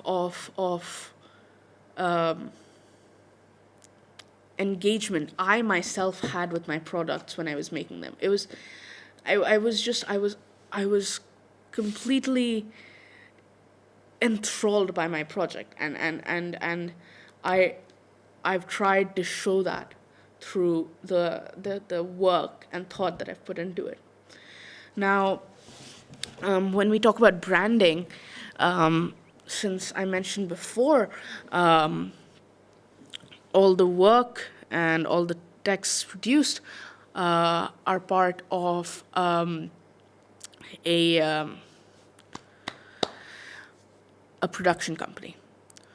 And when there are companies involved, there has to be some sort of explicit branding. So even though my work on implicit branding is thorough and very, very extensive, I had to include names and logos and other branding features to kind of make it more obvious. So the first thing that I did was, in the short film, I included the Open Door Pictures logo in the very beginning, followed by the North Star Motion Pictures name. On the postcard, I placed the Open Door Pictures logo in the bottom right corner, as I wanted to cut through the negative space of that empty wall. And I used the multiply blend mode on Photoshop so this logo would kind of blend into that page. Again, I didn't want the black to overpower the rest of the colors on the postcard, so I decreased the transparency and made it kind of blend into the wall that way. Again, on the postcard, I had the North Star Motion Pictures name, and on the reverse, I had the name of North Star Motion Pictures and the Open Door Pictures logo again. Now, there is this juxtaposition between logo for the more affluent production company and just the name for the smaller production company, because Open Door Pictures, in the hypothetical world where these two companies actually exist, Open Door Pictures would be identifiable through just a logo, because it has more financial reach, so it's been involved in more projects. It's created a name for itself, and the logo is its identifying marker. But North Star Motion Pictures, as seen on the website, has only been producing films from 2016 to 2018. So it's only produced about 8 short films. It isn't that famous, and the logo isn't a discernible feature yet. So I had to include its name instead of the logo. Anyway, another thing that I did was, I kind of broke this rule for the website background.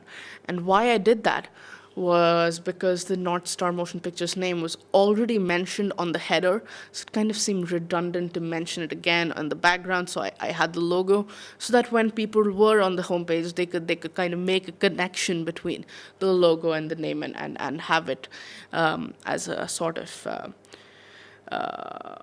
it could forge an association between the two.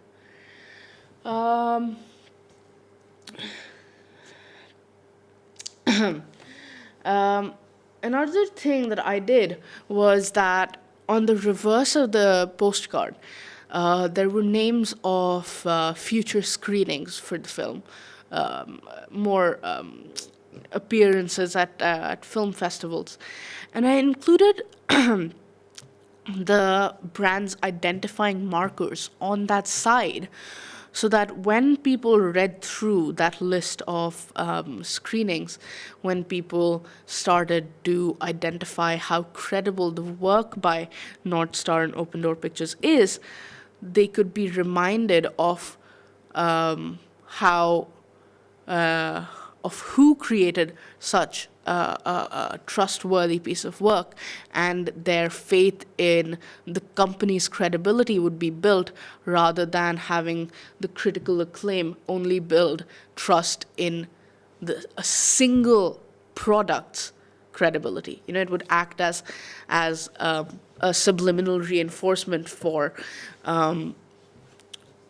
all of the work, all of the products by the brands. There was also an extra feature that I included. When doing research into short film distribution, I learned that Vimeo, is the most popular and the most prominent platform for independent filmmakers to share their work. So obviously, I had to create a Vimeo account for North Star Motion Pictures. And as I was telling you before, the logo isn't identifiable. An audience member wouldn't recognize North Star by seeing just the logo. But in order to build that association, in order to condition people to think of North Star, the words North Star, when they saw that logo, what I did was I had the logo as the profile picture and North Star Motion Pictures as the username. Now, what happens on Vimeo is that when you have a thumbnail for a video, you have a still from the video, you have the logo, and it says by blank for the username. So every time a user sees a thumbnail for a video by North Star Motion Pictures, they would see the logo and the name side by side, which would forge a connection between the two. And yeah, again, it's these small details that I feel really count towards showing how invested a brand is in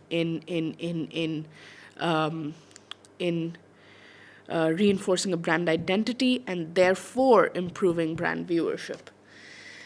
Now, the next part of improving brand viewership is to promote the brand via visible and memorable web links, which are easy to locate. For the short film, there were two ways of consuming the short film. And I wanted each way to lead back to the website. Why? Now, the website for North Star, it's the hub of all the information you need about the brand. It's where you see the projects, it's where you see the founders, it's where you see the partners, it's where you see critical acclaim, actors who have worked with the company. And so the website is the key piece of the brand that kind of ties everything together. So no matter how any text is consumed, it always needs to lead back to the website. Now, suppose, John, you're a first-time viewer of a piece of text by North Star Motion Pictures, okay? And the first thing you see by them remains the short film at a film festival. What's going to happen is that at the end of the viewing, you're going to get a postcard.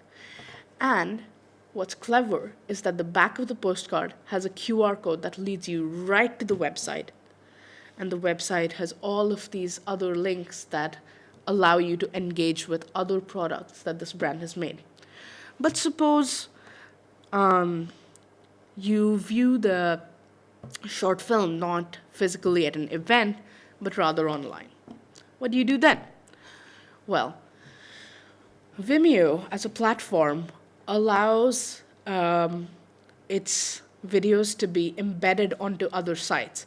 So if you found the short film online through a site like Show Me Shorts, what they would have done is that they would have embedded the Vimeo video into their site. So you could always be directed back to the Vimeo page and see the North Star Motion Pictures name. But what's also really great about Vimeo is that you have a description box. In that description box, for each of the projects, I have included the URL to the homepage of the North Star Motion Pictures website, which again always takes you back. But although this kind of building a brand is very, very important in internal promotion of a brand, you also need to have external links. You have to have links that show the audience a brand's reach. You have to show that a brand is part of a larger network. Because in today's digital age, it's all about the network. You have to be part of a larger web. You have to be part of a community, which is why on the website there are external links to Facebook pages, Twitter pages, Instagram pages, to YouTube, to Vimeo, to Open Door Pictures, to a Contact Us page, the actors' websites. It has all of these resources that allow an audience member to fully engage with each piece of text that the brand has produced. And what's more is that when a user is directed to an external page that has been recommended by the home brand being North Star, they will see a mention of North Star on these external links. And what does that do? That shows that North Star is trusted by another company. trusted by another entity, an external entity, and therefore builds trust in North Star. And when you have that kind of trust, according to Stuart Hall, an, an active audience is more likely to accept a dominant reading of a piece of text if they trust the producers. So, in all of these ways, what you're ultimately doing is allowing the audience to interpret the brand's messages in the way that you mean for them to be interpreted. It's a network of always bringing a user back to visit your site, your brand, your ideas. Now the final bit of building a brand is marketing. Independent companies don't have a lot of funding. They don't have a lot of reach. So what they can rely on, the only thing they can rely on, is cross-media convergence in an online sense. What I mean by this is when independent brands have to market their products, the cheapest way is to make a post on social media. And in order to include social media, I did a lot of research into my established demographic, and I chose 5 distinct types of platforms that engage with 5 different types of audiences. The first one I chose, obviously, Vimeo, because Vimeo can reach other filmmakers, fellow filmmakers, and if a product by North Star is endorsed by one of these filmmakers, then the cult audience of these filmmakers will be more likely to follow North Star. Now, that's catering to a cult audience of this independent film niche. But if you want to reach a mass audience, YouTube is the way. If independent filmmakers post their trailers, their behind the scenes, their additional content on YouTube, then you're much likely to use a much more vast, open, diverse group of audience. And that will bring them into the fold of independent films and into your brand. So again, increasing brand viewership. Now, the last three platforms are more marketing based. Okay, you want social media to be your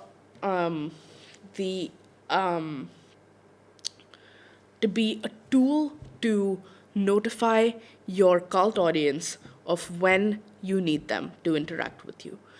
It's what makes independent filmmakers so approachable, so reactive, so popular within their cult audience, because it allows for direct interaction between the creator and the end user. Now, since my primary demographic included a very vast range of ages, I had to choose social media platforms that would reach all the sections of my age range. And for this, I chose Instagram to engage with teenagers, Twitter to engage with young adults, and Facebook to engage with mature adults, such as people in their 30s, 35, above. And in this way, I catered to my whole demographic. I had a strong cult following. I had a potential mass following. I had brand identity. I had a cohesive brand style. I had brand values that were very well established throughout all of my pieces of media texts. And that is how North Star is not just an independent film production house, but a part of a much larger independent cinema community. Any budding entrepreneurs out there, you'd better have listened. Right, so here's a big question then. You see, your students of all these products you've produced are mock ones. How then your products engage with the audience, and how would they distribute as real media products? That's a good question. So I thought a lot about that before, and to determine this, I first had to work out the primary audience for each product. So if we look at each of my products, I'll start with the short film. Who are the people? Who are my primary audience that are going to be consuming this film? So if I split it into demographics and psychographics, the age range that I'm targeting is about 17 to 35 with a 40-60 male-female split. Their occupation would be indie filmmakers, students, or professionals in the mental health industry. The level of education I'm expecting my audience to have is they'd be in uni or have graduated university already. They'd probably be Caucasian or from a Western culture where mental health isn't as much of a taboo as it is in more Eastern cultures. They'd be part of the A to B NRS socioeconomic group, and in terms of psychographics, that would include reformers and explorers. Then the next thing I had to work out was why these people, why these demographics and psychographics would consume the short film. And what I worked out for this, based on my initial research, was that first, they'd probably be loyal to North Star, or they'd be loyal to independent films, specifically independent short films, or they'd have a personal interest or connection to mental health. These are the reasons why someone would consume the short film in the first place. If we talk about this why, what creates audience appeal or why audiences would engage with this text, the thing that I worked out was that the primary target market for the short film are loyal consumers of North Star content. As part of the cult audience, and since they're within an age range that likely follows North Star on multiple online platforms, they would receive regular updates about the release of new short films by the production company, North Star, through social media. They would be the first to know of remains and therefore be the first ones to engage with it. They would also be most enthusiastic about it and therefore would most likely post about it on social media and promote the short film via word of mouth. This would further encourage their circle of influence to possibly discover North Star for themselves and would enlarge the company's primary audience. When I talk about circle of influence, I mean the people that these loyal fans or the cult audience talk to on a daily basis, the people who follow them most closely on social media, or the people who are most likely to trust this cult audience's opinions about a media text. So basically, an audience that would trust this particular cult audience as their opinion leaders, going back to the two-step flow theory. Another primary audience for the short film are people who have an interest or a personal connection to mental health. This group would be advertised to in a different manner. For example, through symposiums on mental health, perhaps mental health blogs or websites, or maybe even social media pages dedicated to mental health. Better even, I did some research into mental health on online websites or charities that promote mental health. And what I found was that there's a company called I Don't Mind that sells mental health related merchandise in order to raise money for charities. These charities are directly involved in paying for therapy for people from low-income households so that they can get treated for mental illnesses. Perhaps if North Star were to synergize with I Don't Mind in some manner, they could advertise to this company's core audience. Since this company has a lot of celebrity endorsements on Instagram and Twitter, a synergy with this company would be extremely beneficial for North Star, as they would open up their viewership to a much larger group of people. Thus, engagement with Remains and other North Star texts would skyrocket. Next, what I was looking at is why audiences should choose this product over others of its kind. Why would fans of independent short films choose to watch Remains over any other? And the key aspect about Remains, which I find quite interesting and rare within the wider film platform, is the exploration of the relationship between mental health and male stereotypes and representation. Such an investigation could spark discussions between feminists and anti-feminists on male vulnerability. This kind of a discourse would actually be beneficial in inviting different kinds of audiences with different kinds of opinions and views to comment on work by North Star, and could thus increase brand viewership within new psychographics. I believe this to be the significance of independent work within a mainstream media environment. It isn't to shove personal opinions down the audience's throats or to climb on a moral high horse. No. But independent texts need to act as a springboard for intelligent questions, which can become then the breeding ground for new debates. I hope that someday, actually, that these debates will propel us into an era of constantly challenging the norm, so we may be an ever-evolving society. And that's what independent films are here for. That's why you have so much creative freedom, and these types of films depend so wholly on the creator's voice. It's so that that it promotes this idea of discussion between the audience and the creator. You want that kind of interactivity, you want that kind of engagement, because this is engagement which can take place on an international or even global scale through online presence. And going on to online presence, I'd like to say that each of these texts that I've produced, each of the products, they actually help audiences not only engage with that particular text itself, but also push people on to engage with North Star. For example, if audiences found the short film to be interesting, or if the short film discussed something that they had a personal connection to on Vimeo, then they'll have an option to click on the link for the main North Star website and can use that as the common ground, the website, to find all of North Star's previous work. So there is this idea of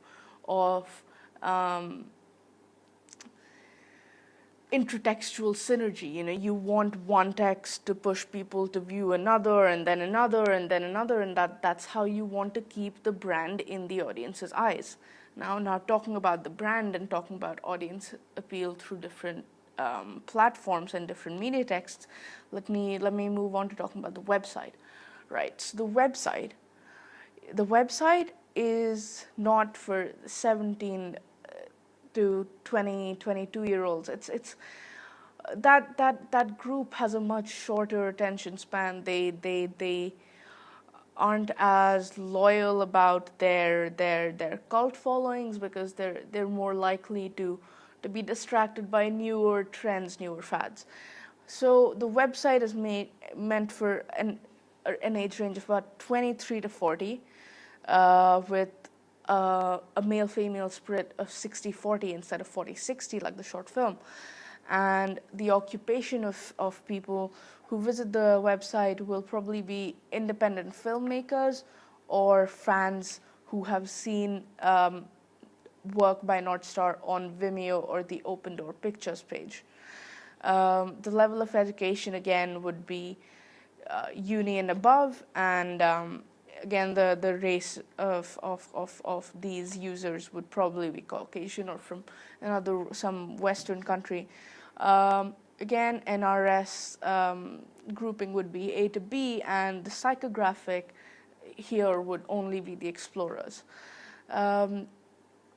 Now, what's the website for? Actually, the website, it's for information. Okay, that's the primary use of the website. It's to promote the brand, other products by the brand within an audience that's already interested in the brand. So the website doesn't have to generate a lot of interest, because people would only visit the website if they already know that they like some aspect of North Star. So it's mainly for information, perhaps some brand loyalty to Open Door Pictures, wherein Open Door has kind of pushed people onto watching remains on the North Star website, or people might visit the website through platforms like Shorts of the Week, Show Me Shorts, or Shorts Flicks, that are websites that have their own picks of best short films of the month, best short film of the week, and it kind of it's a hub for fans of any kind of short film. So it kind of collates different short film genres into one website. Or the website might be used by Vimeo users who happen to have seen the link, or curious fans who want to explore more about the kind of work that North Star produces. So now, again, if we go back to these questions like why does the website fulfill these needs, why should audiences choose this product over others, and how does the website create interaction with other North Star products, we can kind of start thinking of the North Star website as a means to achieve two things. The first is to provide information, and the second to act as a channel that connects different content produced by the company. It does the first, which is to convey information, by having concise summaries of short films and a list of critical acclaim garnered by each piece of work. Production details also accompany Vimeo links for each film. These are the essential and only necessary pieces of text on any short film website, as is dictated by convention. There is other information about the writer-director duo that can be found on the company's Why We're Here page. Open Door Pictures has also been mentioned on the Our Partners page, but these are just additional details which I thought I'd include in order to lend authenticity to the website. The second use of the website, which is to promote North Star intratextual engagement of North Star products, is achieved by the multitude of internal and external web links on the website, which I've spoken about extensively in the branding section of the CCR. The user web interface of the website is also kept simplistic, so that new viewers who have been directed to the website from external sites or articles can navigate through the pages easily and can find what they're looking for. The website also has features which are unique. These features are things that I added on, even though I didn't find them on during my research stage, but I thought that they would kind of promote the ideals of the North Star brand. This includes the unique phrasing for different pages on the navigation bar. These headers create enigma and kind of compel users to click, so they might find out what each phrase really means. Furthermore, the film synopses are quite succinct, and the brevity of these pieces of text, along with the style of writing used, generate interest in the rest of the story. This entices users to click on the play button and thus consume more content by the company. The website is interactive, has dynamic features which respond to the mouse movements of users, and promote products by the company. All these factors improve audience engagement by presenting the company as a professional, reliable source of infotainment. So that's the website, and it the website isn't meant for entertainment. It's more of just a place where you can find everything. Um, and in order to do this, it obviously needs to generate interest. Now, talking about generating interest, then let's kind of segue on to the last product that I made, which was the postcard. So the postcard is made for an older age range of about 26 to 50, because through my research, this is the age range which I found are most likely to visit film festivals, who are most independent, financially independent, so they're more likely to spend their money on their own interests. For example, going to watch a short film at a local art house cinema, or traveling to a film festival that they haven't been to before. So that's why I had a more mature age range here. Also, the gender split here is 60-40 male-female. The occupation would be mostly, almost exclusively independent filmmakers. There might be some fans who have other occupations, but they wouldn't be part of the primary audience. Level of education and race again remain the same, uni and Caucasian. But the NRS group, socioeconomic group here, I've removed the A group. I think it would only be B. And there's a very specific reason for that. People in the A group would probably have more intense jobs, more working hours, and so traveling to a film festival might be a bit of a stretch, and they also they wouldn't be likely to spend that much time away from work. So the NRS socioeconomic group boils down to just the B segment, and the psychographic here would be a succeeder or an explorer. Now, why would people consume the postcard?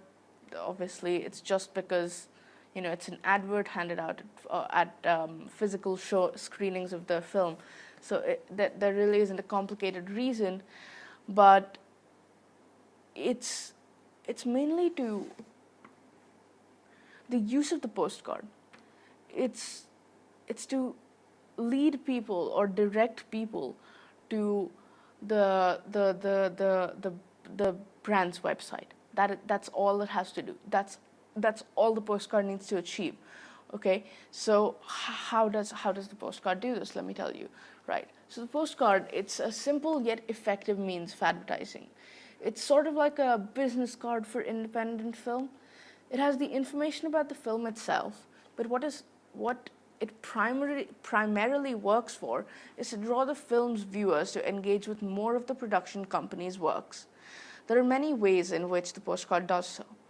The front image is the first thing a recipient of the postcard sees, so this needs to be immediately enticing, and it needs to hook the audience.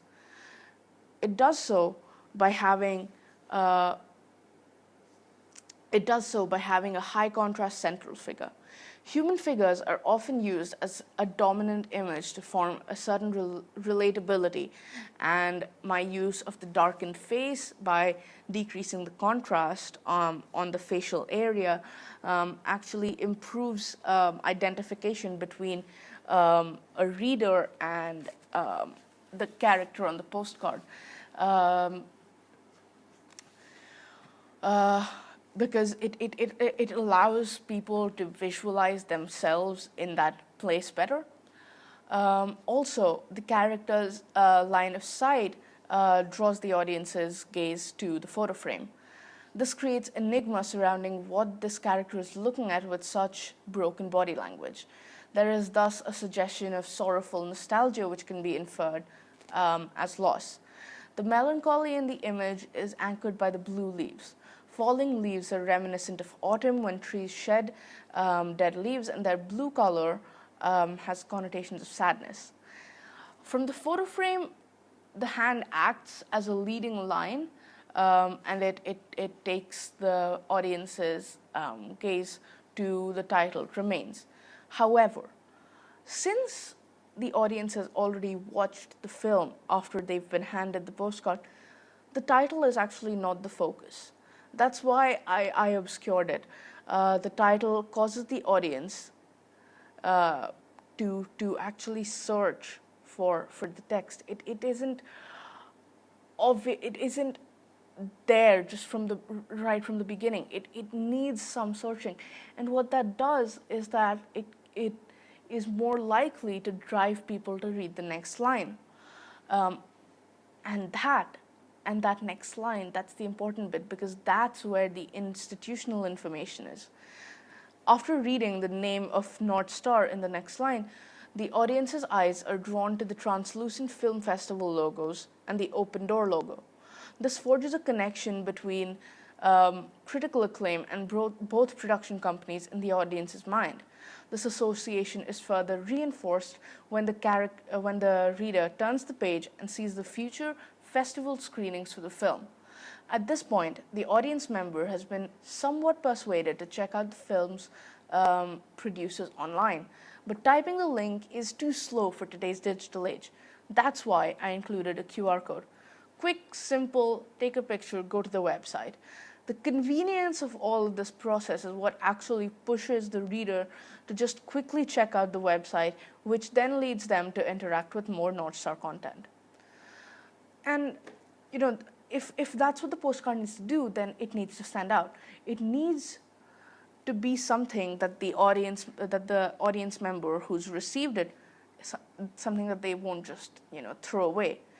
So why should audiences keep this product on hand? At a film festival, audience members actually receive a lot of postcards, as you might imagine, but I have a plan that will make mine more enticing to keep.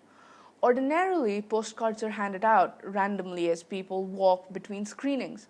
But I think that if the postcard is handed out after an audience member has consumed the film, thus after they have made an initial judgment about whether they like work produced by the company, they are more likely to accept or decline the postcard. If they don't like the film, all well and good, and they're clear that they just don't want to watch more North Star films, that's their prerogative, and when they decline a card, paper and resources are saved. These are essential things, small practical things that an independent filmmaker might need to keep in mind. However, if they're keen to engage with the company further, they are more likely to keep in mind the impact of the film after being handed the postcard, and are therefore more likely to keep the postcard and use the QR code on it. They've already had an emotional connection forged between them and the story, and through the story to the production company during the film. So if you give them the postcard after, that emotional connection it transfers onto the postcard, and therefore they aren't just likely to chuck it once they leave the screening. So that's how all of the three pieces work together to keep audiences engaged with all of the products made by North Star. But if we're talking about distribution now, let me move on to your the second part of your question, John. Let me address that, right? So there are two ways in which this short film may be consumed by an audience. First, the production company's cult audience would most likely view the film at a film festival, as it is customary for independent films, films to be released at film festivals before they have an online presence or a broadcasting presence. This is so that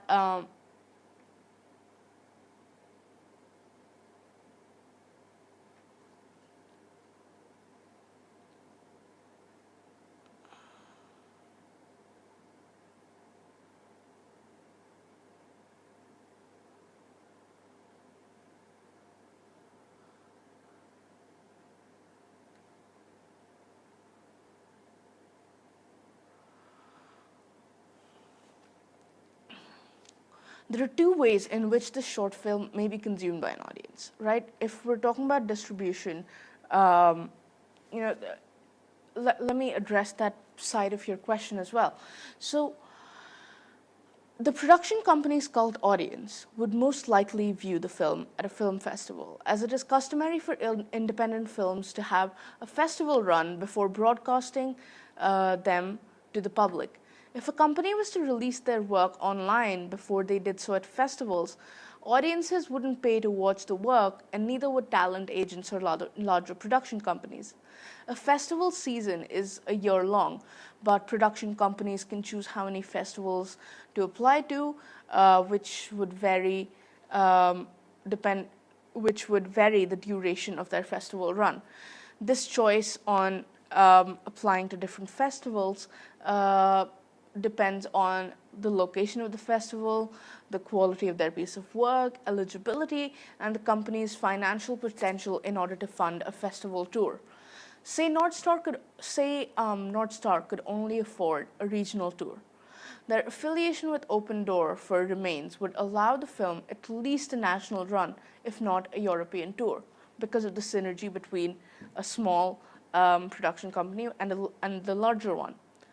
After film festivals, the short film can have limited releases at local or national theaters. Short films often open for the feature films, as is the case at one of my examples, which is the Angelica Film Center in Manhattan. At the Angelica, every time the theater shows a foreign or independent short film, they usually join these into one screening because a short film isn't long enough to sell, and a foreign film often needs a start to not get very somber very quickly. This limited release, it doesn't allow for a large sum of revenue, but it does help advertise the company's work to a wider demographic within the independent film niche. Since the values of such art house cinema, what's going on? Why can't I read? Okay, what's going on?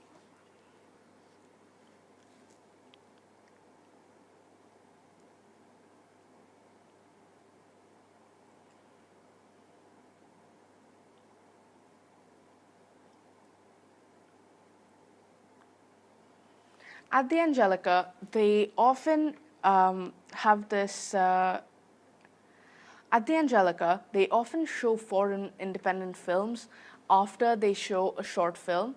It kind of just opens for the film, and it's another way for the theater to kind of promote the work by independent filmmakers. Although such screenings don't allow for the production companies of short films to make a large sum of revenue, but this process actually does help advertise the company's work to a wider demographic within the whole of the independent film niche. Since the values of such small art house cinema audiences is similar to that of a company like North Star, their work is more likely to resonate with this audience and drive the audience to engage with more North Star products. This increases brand viewership within a more receptive audience. This audience is given further details about the company via the postcard, which may then lead them to the website. Now, if we talk about broadcast in a more accessible sense, that would have to mean TV.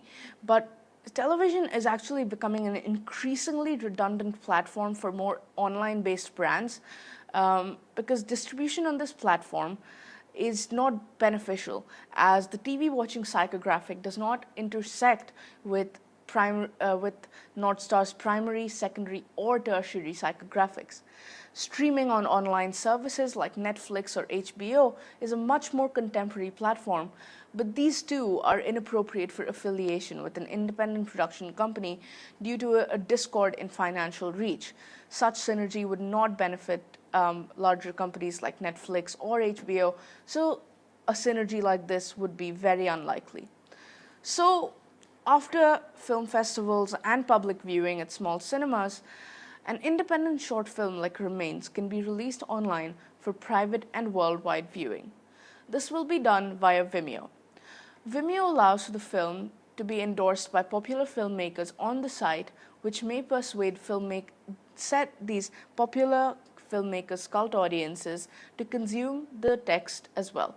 Furthermore, tweeting at famous independent filmmakers may be a smart move, as even just a retweet can have a huge impact on the consumption of small independent shorts. Any viewing of the film will generate the potential for engagement with the North Star website, which will then act as a catapult for new audiences to interact with more texts by the company. The website will be distributed as any other through a public domain name. It will be linked in all social media about sections, in every Vimeo and YouTube description box, and on every postcard.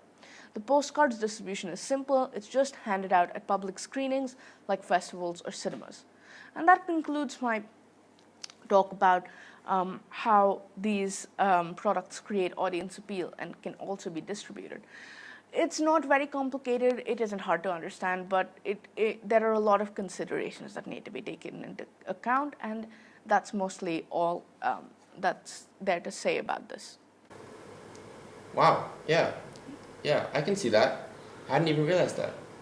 So, I mean, how did you go about completing this project then? How did you manage to integrate technology, software, hardware, and online in this project? Well, it was a long and hard journey, but I actually had a lot of fun experimenting with pieces of tech that were new to me. So let me begin by telling you about what I used in the short film. I used Causality, an app you can find on the App Store, to write and structure my scripts. I chose this because it was easy to break down the script into snippets and then arrange and rearrange these snippets to reorder parts of my story. The software was a little complicated to use at first because breaking into acts, beats, adding scene headers, and such was something that I was not familiar with. So I used YouTube tutorials to get started and did any additional reading on the Causality website as and when required. The software was very helpful in that structuring my script was extremely easy and efficient. However, the downside was that I couldn't export my work. I wouldn't use this again, actually, because the script writing software that I used later on to export my work, Celtex, was, albeit not as good for structuring the plot, but it was much easier to collaborate with it, to share it, to download it, and to send it to actors and such. So Celtex made my life easier, but Causality, it was a good beginner software. Then when it came to storyboarding, I used an iPad app called Paper 53. On my iPad, I used a stylus to draw each of my shots, and because it was a digital software, I could easily copy and paste and fix angles, adjust the framing, and I could make annotations on on all of the images that I had. In the planning stages of my short film production journey, I actually did a lot of rehearsals with my younger brother. And when I did those, then I was able to realize which camera positions were ideal to get the shots that I wanted. And so what I did was, during rehearsals, I would make a note of where I'd place the camera, and once I'd completed all my rehearsals for the home scenes, I got an image of my own house from the apartment listing online. I traced it out onto Photoshop and then drew camera icons wherever I needed, and then annotated the camera icons to say which shot was where. This was actually extremely helpful when I was filming, because I knew exactly where to place the camera, exactly where to place the light, exactly how to angle it, and it made shoots and reshoots much easier for me. Then I use iMovie to edit together all my footage. I used it first during the planning stages to stitch together the rehearsal shots. It was helpful for me to see how my story would flow, kind of a visual representation of my script. Then I used it for the shoot after each shooting day to edit together the rushes so that a skeleton started to emerge. It was this kind of subsequent editing and reviewing process that told me I needed reshoots. It pointed out the flaws I needed to correct. I chose iMovie because I knew that I did not need very sophisticated editing software to produce my short film. I knew that I would get a chance to explore more complex software for the credits scene, so using iMovie for the bulk of the work was an appropriate choice. I'd used iMovie prolifically before, so I was adept at it, which made the editing process much quicker than it would have been if I'd used something like Adobe Premiere Pro or Final Cut Pro X. I had more time to have my target audience review pieces of my footage since I didn't have to go looking for tutorials. The software was the right choice for my short film, but maybe I could have tried to use Adobe Premiere Pro to color correct the flashback scene and make the effect of reminiscing more obvious. Although iMovie is great and very simple, I would like to cut back my usage of it for the future and start using more industry standard software for subsequent projects. As mentioned before, I did use Premiere Pro for the credit scene. In order to use my GoPro footage for the credit scene, I needed to color correct the rushes.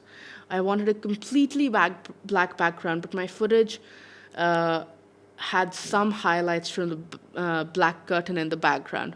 So I increased the contrast and decreased the brightness slightly. I also used Premiere Pro to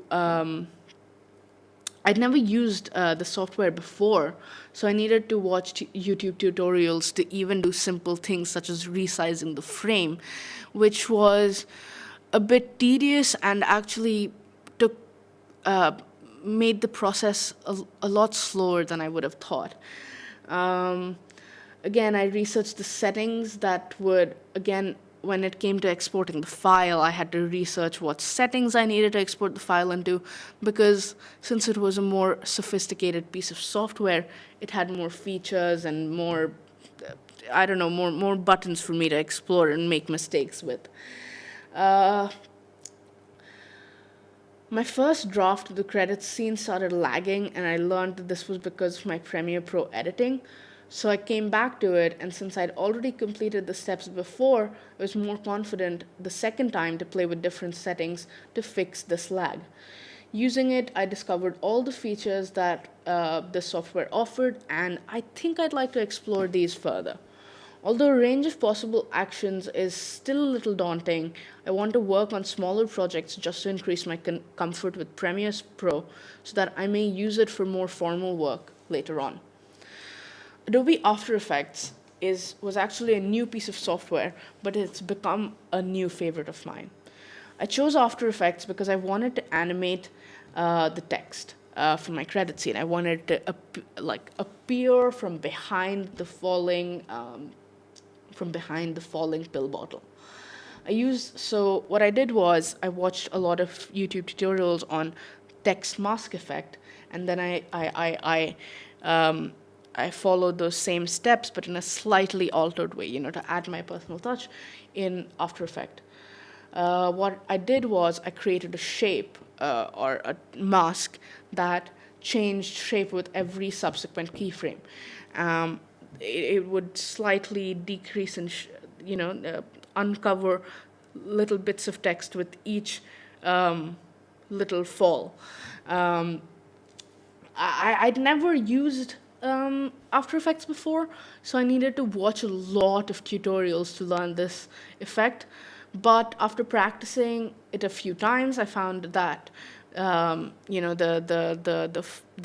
the revealing effect was exactly what I wanted, and I was able to manipulate the shot even further once I knew what to do. Now, for my CCR, I've used After Effects to animate our amazing interviewer, John. I actually drew him out on Adobe Illustrator and then used more pieces of Java code to rig the character in certain pivot points and therefore animate him further on from there. I used, after having completed my text mask effect, I used Adobe Media Encoder to export my little animation. And once I'd finished my short film, I used a software called Handbrake to compress it so that the file size would decrease without diminishing the quality of the shots. Sorry about that. When it came to the hardware that I used for my short film, there were a lot of pieces of equipment. I used the JVC GY-HM100E camera because it had easy ports for mic connections and because it was the best camera to record stable video. I had used this piece of equipment before, so I was fairly confident, and I knew what to do to change the focus, the zoom, and alter white balance slightly. It worked well, but what I found later was that shots with low-key lighting were quite shaky and grainy. Also, the focus pulls were not as obvious as I would have liked them to be, so maybe in the future I would use a DSLR for switching the focus manually.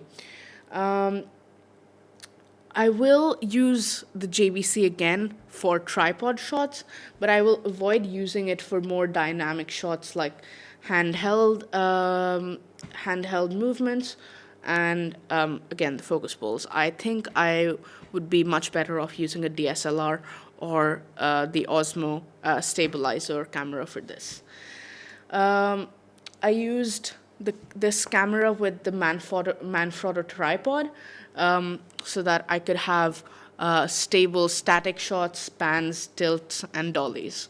The tripod had an extension to it, which was the fluid video head, and it gave me smoother movements and allowed me to frame the shots right because of the spirit level feature that it had.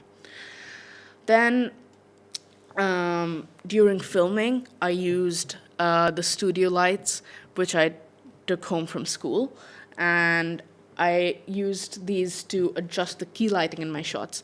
The backlighting was, the back and fill lighting were basically just the normal light fixtures that were there in my house, but I wanted to create highlights and shadows and areas of light and dark to play around with the tones with the emotional tones in my short film. So I needed like focused lighting to play around with the key light. So that's what I used these studio lights for. These had different hue and intensity settings, as well as the position and orientation of the lights could be changed, the height and the angle, and moving it around just, normally carrying it away and further away or closer to the subject. It changed the effect that the light had and the way that this light was perceived by the camera. There were problems with it because there were some shots that these cameras just lit too brightly, even with the lowest intensity setting. So what I had to do was I had to find a way to, have some kind of translucent screen in front, like a piece of white paper or fabric, and have someone hold it because it wouldn't tape onto the back. Also, there were handheld shots in which I needed the actor's face to be constantly lit up because obviously in low key lighting, the camera would get extremely grainy. And since these lights were quite heavy, I'd have to detach them from the stand itself and have someone carry them around. What I'd like in the future is to have lights that come with a body rig so that the camera person, who is me in this instance, could wear it and therefore have the camera and the light moving at the same time. But otherwise, it was a great piece of equipment to use, but it definitely made me realize some mistakes, which in the future will just add to my list of considerations before filming my next project. For the sound, I used the Zoom HN400 recorder. I had initially intended to use this to record subtle diegetic sounds as I was filming, but what I found was that I could not film direct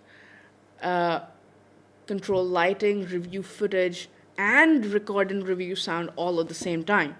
Also, since the device couldn't connect to the camera because it didn't have the right cable connection, I would have to record the sound without knowing in any way which clip the sound was linked to. So that would take hours and hours of tedious matching work, which would just seemed like a redundant waste of time. So, and lastly, when I realized that the mic was just extremely sensitive and recorded every tiny little piece of white noise, I realized that there was no point in using it to record diegetic sounds while filming.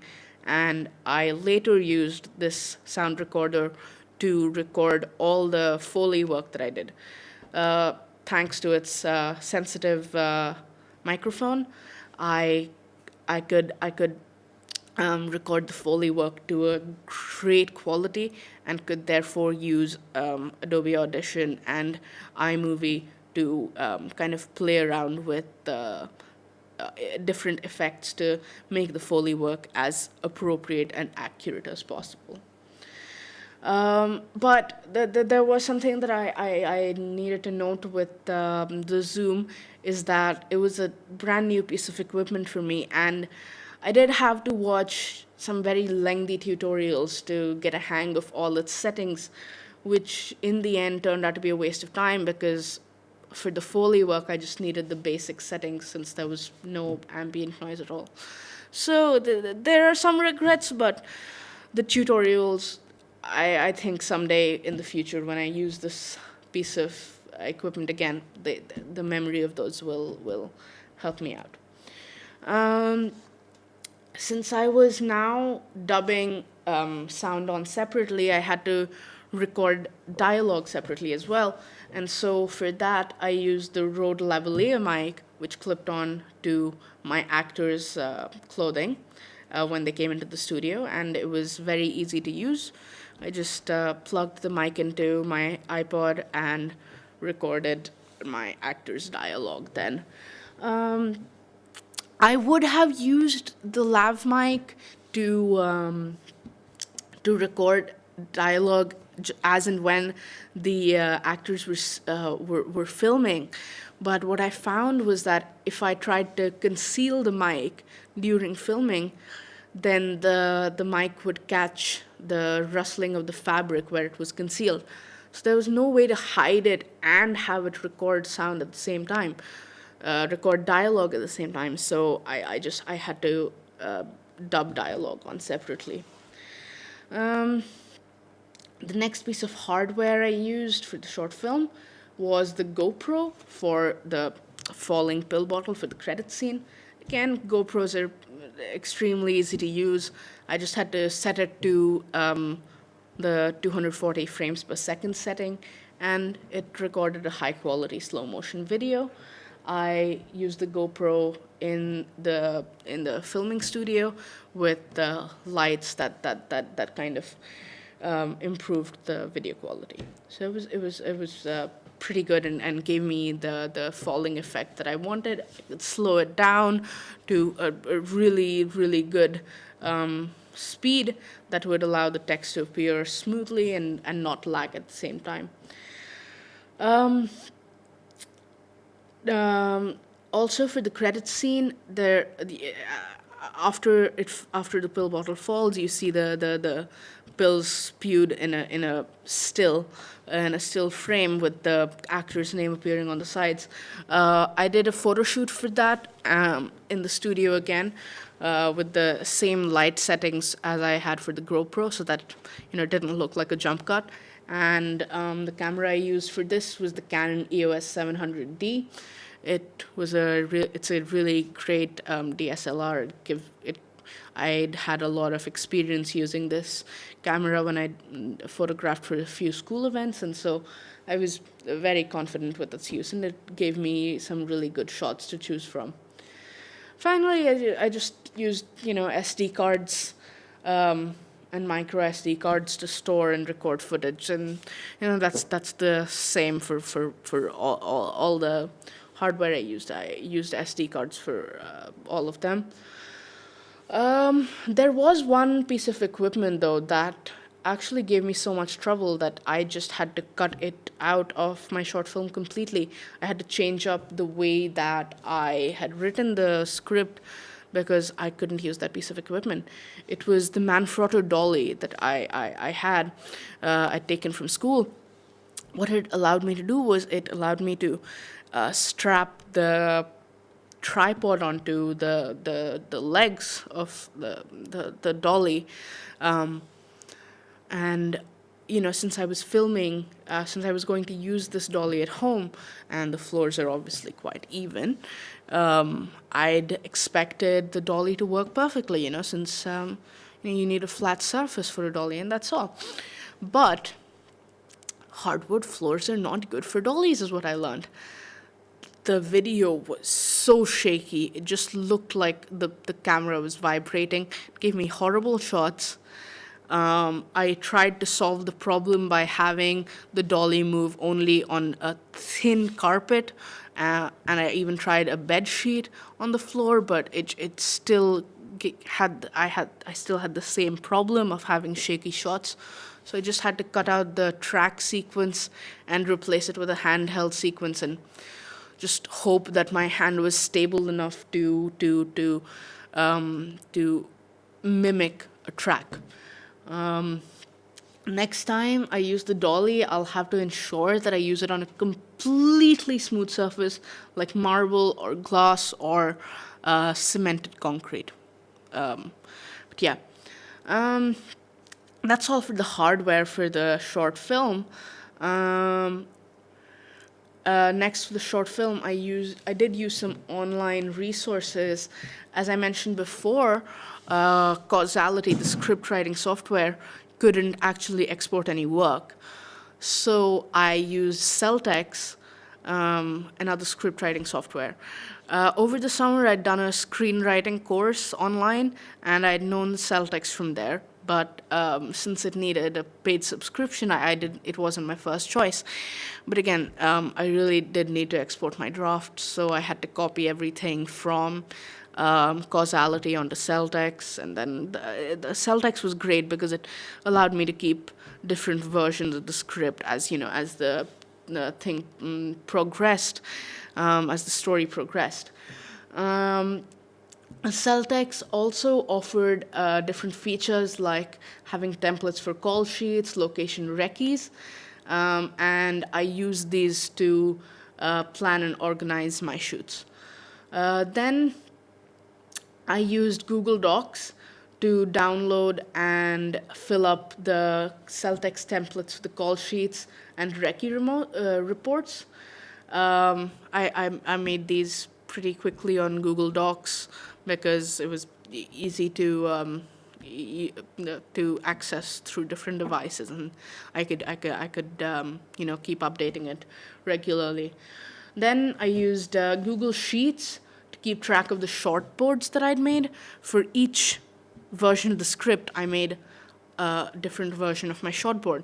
And my shortboard was extremely thorough. I mean, I had everything listed down there.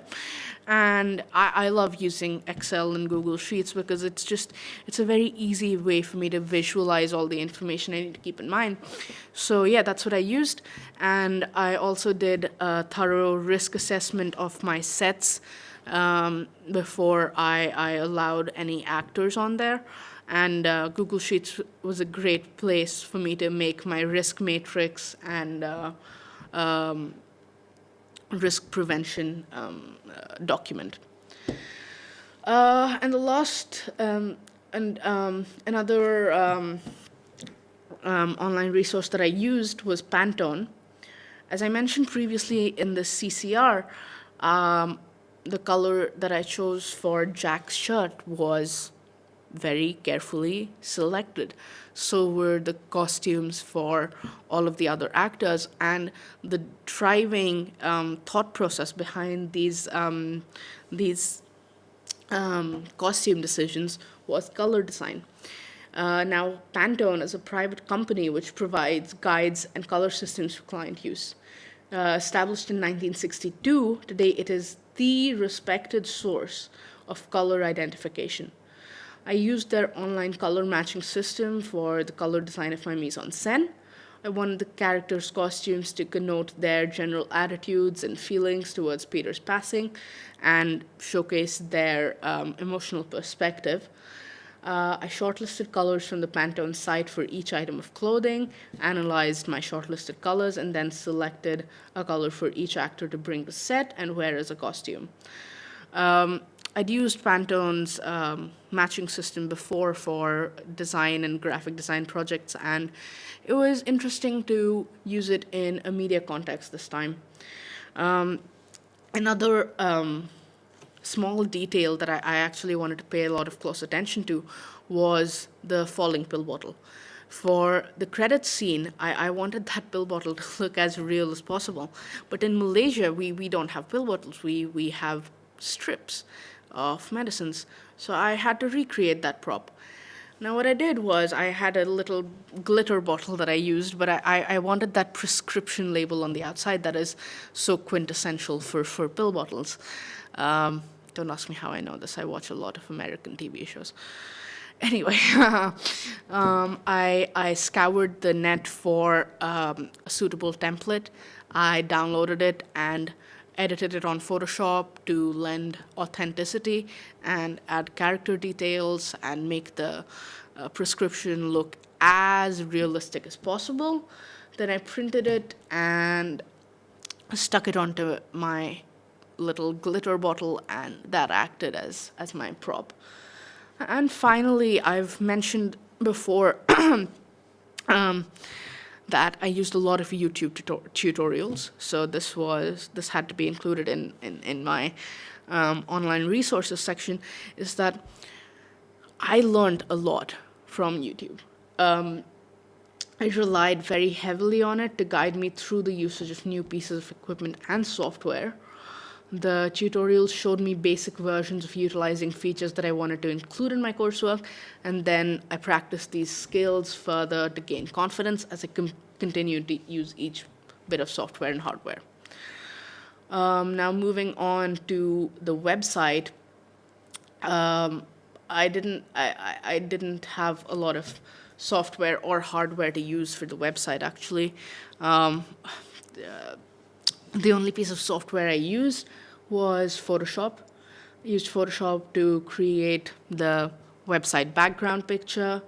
I used it to create the small film festival logos, and I used Photoshop to slightly correct the color of all the stills that I took, and I used Photoshop to make the backgrounds of all the actor profile shots that I'd taken. I wanted to remove those backgrounds, so I used Photoshop for that to clean up the image, slightly age my teenage friends to look like actors in their 20s.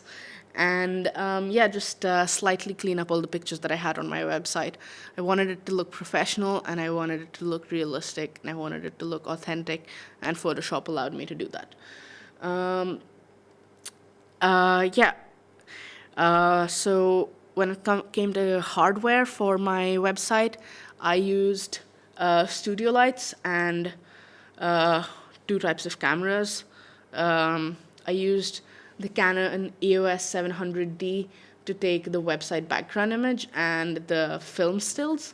Uh, I used the manual and sports modes to capture the different shots I needed, and I was happy with the results of my photo shoot. Having had experience with this camera for component one and during school events, I was very confident in its usage. Then I used the Nikon D7000 to capture the portraits of each actor. I chose to use this camera instead of the EOS 700D because these actor profile shots were taken in the photography studio, and Nikon cameras are actually much with the same light settings as I had for the GoPro, so that it didn't look like a jump cut. And the camera I used for this was the Canon EOS 700D. It's a really great DSLR. I'd had a lot of experience using this camera when I photographed for a few school events, and so I was very confident with its use, and it gave me some really good shots to choose from. Finally, I just used SD cards and micro SD cards to store and record footage, and that's the same for all the hardware I used. I used SD cards for all of them. There was one piece of equipment, though, that actually gave me so much trouble that I just had to cut it out of my short film completely. I had to change up the way that I had written the script because I couldn't use that piece of equipment. It was the Manfrotto dolly that I had I'd taken from school. What it allowed me to do was it allowed me to strap the tripod onto the legs of the dolly, and since I was filming, since I was going to use this dolly at home, and the floors are obviously quite even, I'd expected the dolly to work perfectly, since you need a flat surface for a dolly, and that's all. But hardwood floors are not good for dollies, is what I learned. The video was so shaky. It just looked like the camera was vibrating. It gave me horrible shots. I tried to solve the problem by having the dolly move only on a thin carpet, and I even tried a bed sheet on the floor, but it still I still had the same problem of having shaky shots. So I just had to cut out the track sequence and replace it with a handheld sequence, and just hope that my hand was stable enough to mimic a track. Next time I use the dolly, I'll have to ensure that I use it on a completely smooth surface like marble or glass or cemented concrete. But yeah, that's all for the hardware for the short film. Next for the short film, I did use some online resources. As I mentioned before, Causality, the script writing software, couldn't actually export any work. So I used Celtex, another script writing software. Over the summer, I'd done a screenwriting course online, and I'd known Celtex from there. But since it needed a paid subscription, it wasn't my first choice. But again, I really did need to export my draft, so I had to copy everything from Causality onto Celtex, and then the Celtex was great because it allowed me to keep different versions of the script as the thing progressed, as the story progressed. Celtex also offered different features like having templates for call sheets, location recce's, and I use these to plan and organize my shoots. Then I used Google Docs to download and fill up the cell text templates for the call sheets and reports. I made these pretty quickly on Google Docs because it was easy to access through different devices, and I could keep updating it regularly. Then I used Google Sheets to keep track of the shortboards that I'd made. For each version of the script, I made a different version of my shortboard. And my shortboard was extremely thorough. I mean, I had everything listed down there. And I love using Excel and Google Sheets because it's a very easy way for me to visualize all the information I need to keep in mind. So yeah, that's what I used. And I also did a thorough risk assessment of my sets before I allowed any actors on there. And Google Sheets was a great place for me to make my risk matrix and risk prevention document. And the last another online resource that I used was Pantone. As I mentioned previously in the CCR, the color that I chose for Jack's shirt was very carefully selected. So were the costumes for all of the other actors, and the driving thought process behind these costume decisions was color design. Now, Pantone is a private company which provides guides and color systems for client use. Established in 1962, today it is the respected source of color identification. I used their online color matching system for the color design of my mise en scène. I wanted the characters' costumes to connote their general attitudes and feelings towards Peter's passing and showcase their emotional perspective.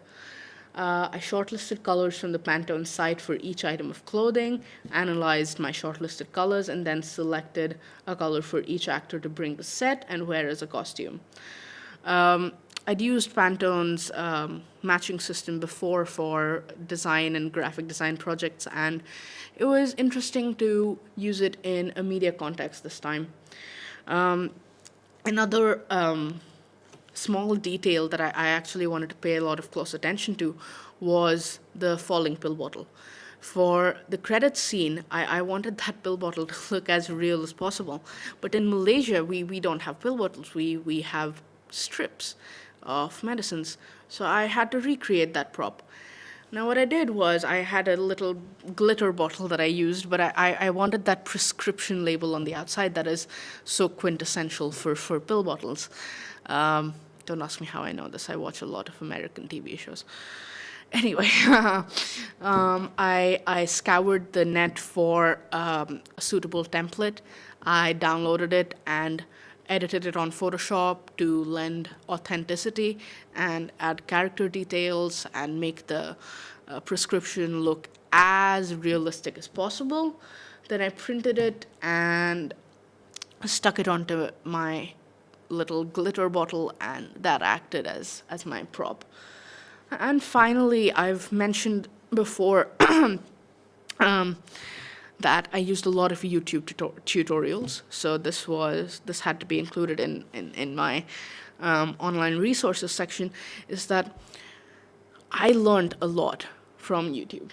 I relied very heavily on it to guide me through the usage of new pieces of equipment and software.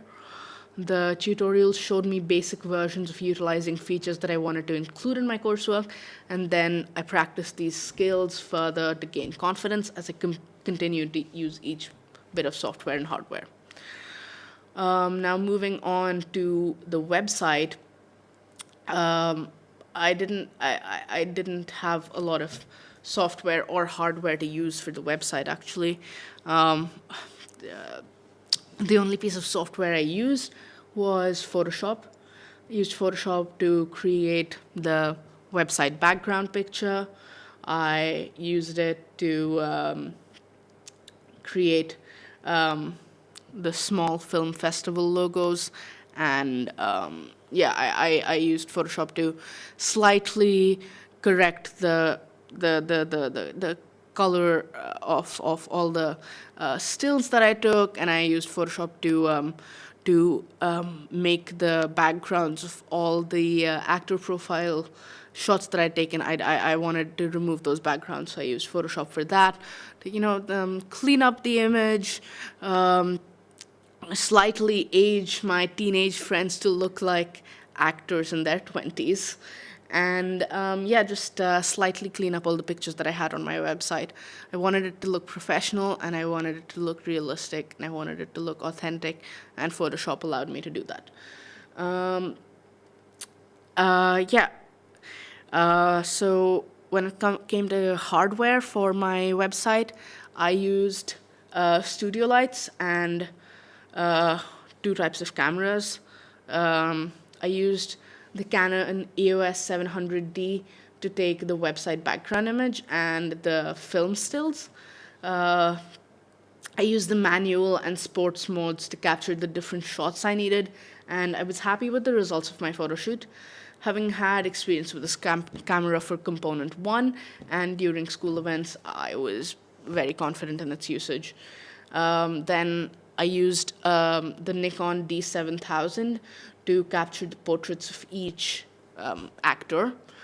I chose to use this camera instead of the EOS 700D because these actor profile shots were taken in the photography studio, and Nikon cameras are actually much better for indoor photography than Canon. And I wanted the quality of these shots to be absolutely perfect since they would be standalone. The actor profile shots had to be really good because they would sit against a completely white background, and so all the mistakes in it would be very noticeable. Finally, yeah, as I mentioned, I did it in a photography studio, so I had studio lights for the actor profile shots, and this just allowed me to kind of add contrast because I wanted to brighten up the white background as much as possible, but also have some sort of key lighting on the actors' faces so that there was focus on that. Yeah, again, I used these studio lights for like fill lighting, and having taken a lot of pictures with these lights for component one, I was fairly confident. The website obviously had a lot of online resources that I needed to use. The first of which, obviously, Weebly. It's the website. It's an online website building software that I've used to create my media coursework blog, and I used it to create the North Star Motion Pictures website as well. Initially, I wanted to use Wix to create the North Star website so that I could push myself out of my comfort zone. I was kind of bored with Weebly. I wanted to, challenge myself. But Wix is a much more sophisticated software. And there are issues with that because all of the templates on Wix are extremely intricate, and you have to have a lot of complex features on your website. It's very hard to have a minimalistic look on Wix.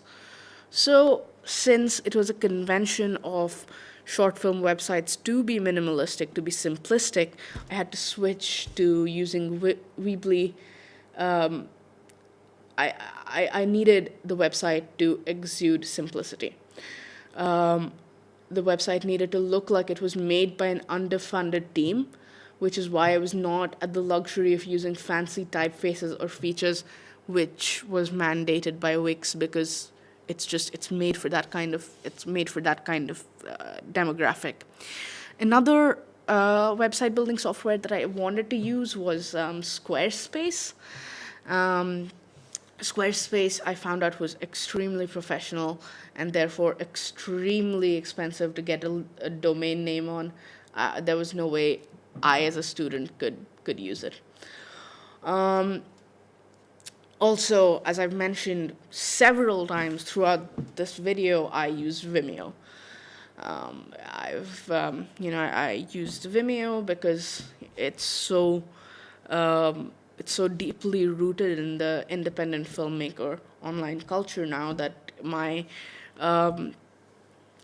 coursework would be incomplete without a Vimeo account. Really, it would. Another thing I used were social networking sites. I didn't actually make social media pages for North Star and Open Door because I would have to make them look official, and I didn't have enough content to go on these social media pages. So better not have anything than have something that looks inauthentic and incomplete. However, I did include social media link icons on the website to add the aesthetic illusion of interactivity. Finally, for Weebly, there were some features that I hadn't explored before, which was the Weebly app store, the Weebly app store. So I did a lot of research into what kind of apps would make my North Star Motion Pictures website pop, and the doing research on that. Those articles were the online resource that I'm quoting right now. They were invaluable in showing me what I could achieve out of my website, and I'm really glad I did that extra bit of research. Lastly, the final piece of my production was the postcard. And this was actually one of my favorite parts of creating this whole brand, because I made the postcard before I made the website. And what this meant was that it was during the production of the postcard that I made the logos. And I discovered my favorite software I have ever used, which was Adobe Illustrator. I'd never used it before. I was actually looking for a software that would allow me to draw curves more easily, because I wanted my logos to be one of my logos to be like not very angular, and that's why I needed the curves. Photoshop was a viable option, but the pen tool on it isn't sophisticated enough to make curves as easily, as quickly, and as well as Illustrator allows. So I used Illustrator to make both the logos. I was very excited by the software. It was there were a lot of features that were new to me, and therefore those features allowed me to channel my creativity in a completely new manner. Of course, I watched YouTube tutorials for Adobe Illustrator first in order to learn what each of the tools did. And then I spent about 2 days just obsessed with Illustrator because I wanted to learn and experiment with all of these tools. Then the most important piece of software for my postcard actually was Photoshop, because that's where I collated all of the resources for my postcard. I mean, I had the picture, the background image, which I color corrected and cropped on Photoshop. I had the film festival logos, which I'd made on Photoshop and then imported into a final document. I had the logos come in. I had the text come in. I had different shadow settings, different blend modes, different opacity settings, brushes, everything. I mean, Photoshop, if used right, can be a great tool for graphic design, and I really explored a lot of new skills with Photoshop.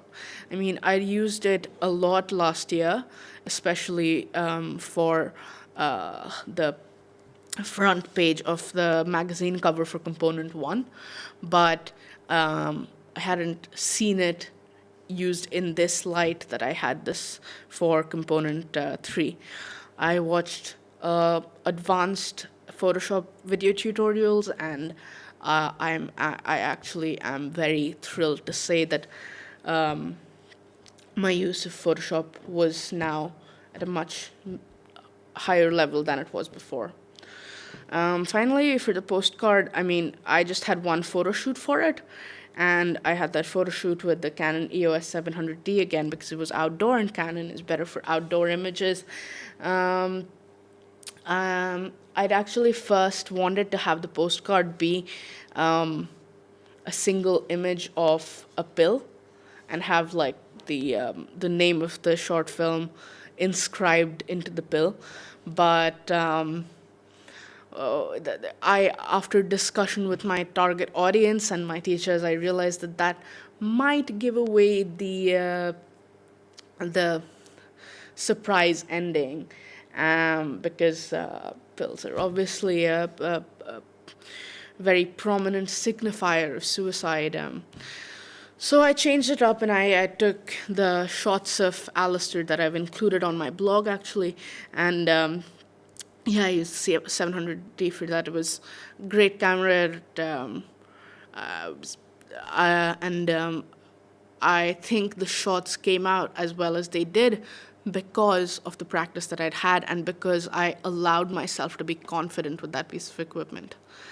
Yeah, that's all I needed for the postcard actually. And then when it came to making the CCR, that's when I discovered some new pieces of software. So first, I used Illustrator to draw out my character, you, John. Um, it took me 4 hours to do that because I watched character animation tutorials before, and there were a lot of things that I needed to keep in mind when drawing a character that was about to be rigged on After Effects. Then I used After Effects to rig the character and add pivot points, change around the layers, add layer parents and stuff. And I used actually Dewey Basil, which is a piece of code written to help with the rigging of characters. I downloaded it, I inserted the script into After Effects, and then I used the features on Dewey to add the arm movements, the head movements, and rig the character for ready for animation. I also was my teacher actually suggested I use Adobe Audition to generate Mr. Bing's voice here, but I tried that out, and what I found was I didn't like the effect. It was too cold, it was too robotic. I kind of wanted John to be a funny character, and I didn't like the monotonous nature of the speed generation feature on Audition. So I decided against it, but I was glad at least I now had an awareness of this feature, and that if I was ever in a pickle and needed to generate a voice, I could always use Adobe Audition in the future. Finally, I am recording this CCR in the green screen studio at school. I'm using the JVC GY HM100E, and I have the boom mic set up in front of me. I have studio lights around me. I have overhead lights to remove any shadows from the green screen.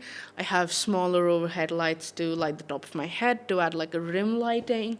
And since I was very involved in producing the campus news segment of our school, Class TV, last year, I chose this news format because it's something commemorative of my sixth form experience of media studies.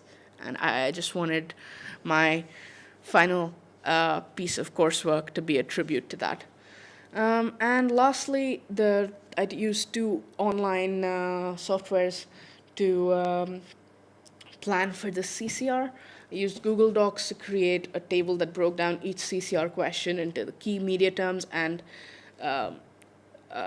into the elements of production. And this allowed me to answer each part of every question fully and not get flustered by the volume of information that I wanted to convey. And since my Celtics subscription was over and I couldn't use it anymore, I used WriterDuet, another script writing software, to write the final draft of my CCR script as a conversation between me and our animated interviewer, John Bing. Celtex also has a 10-page limit on their software for basic users. So WriterDuet was a much better piece of software for this because my script far exceeded 10 pages, and WriterDuet has no page limit.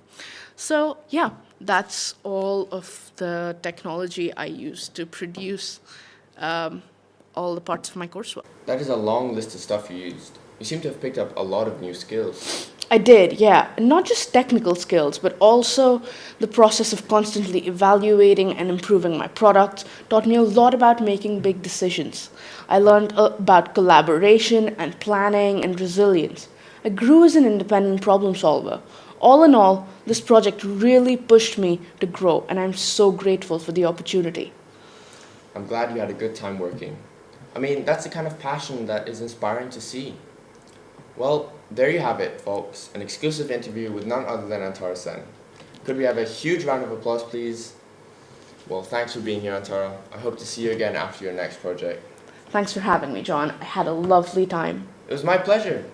Well, dear viewers, I shall see you next time with another surprise guest. Until then, have a good one. I've been John Bing, and this was Talk Time with John. See you next Tuesday at 9, only on CCR 100.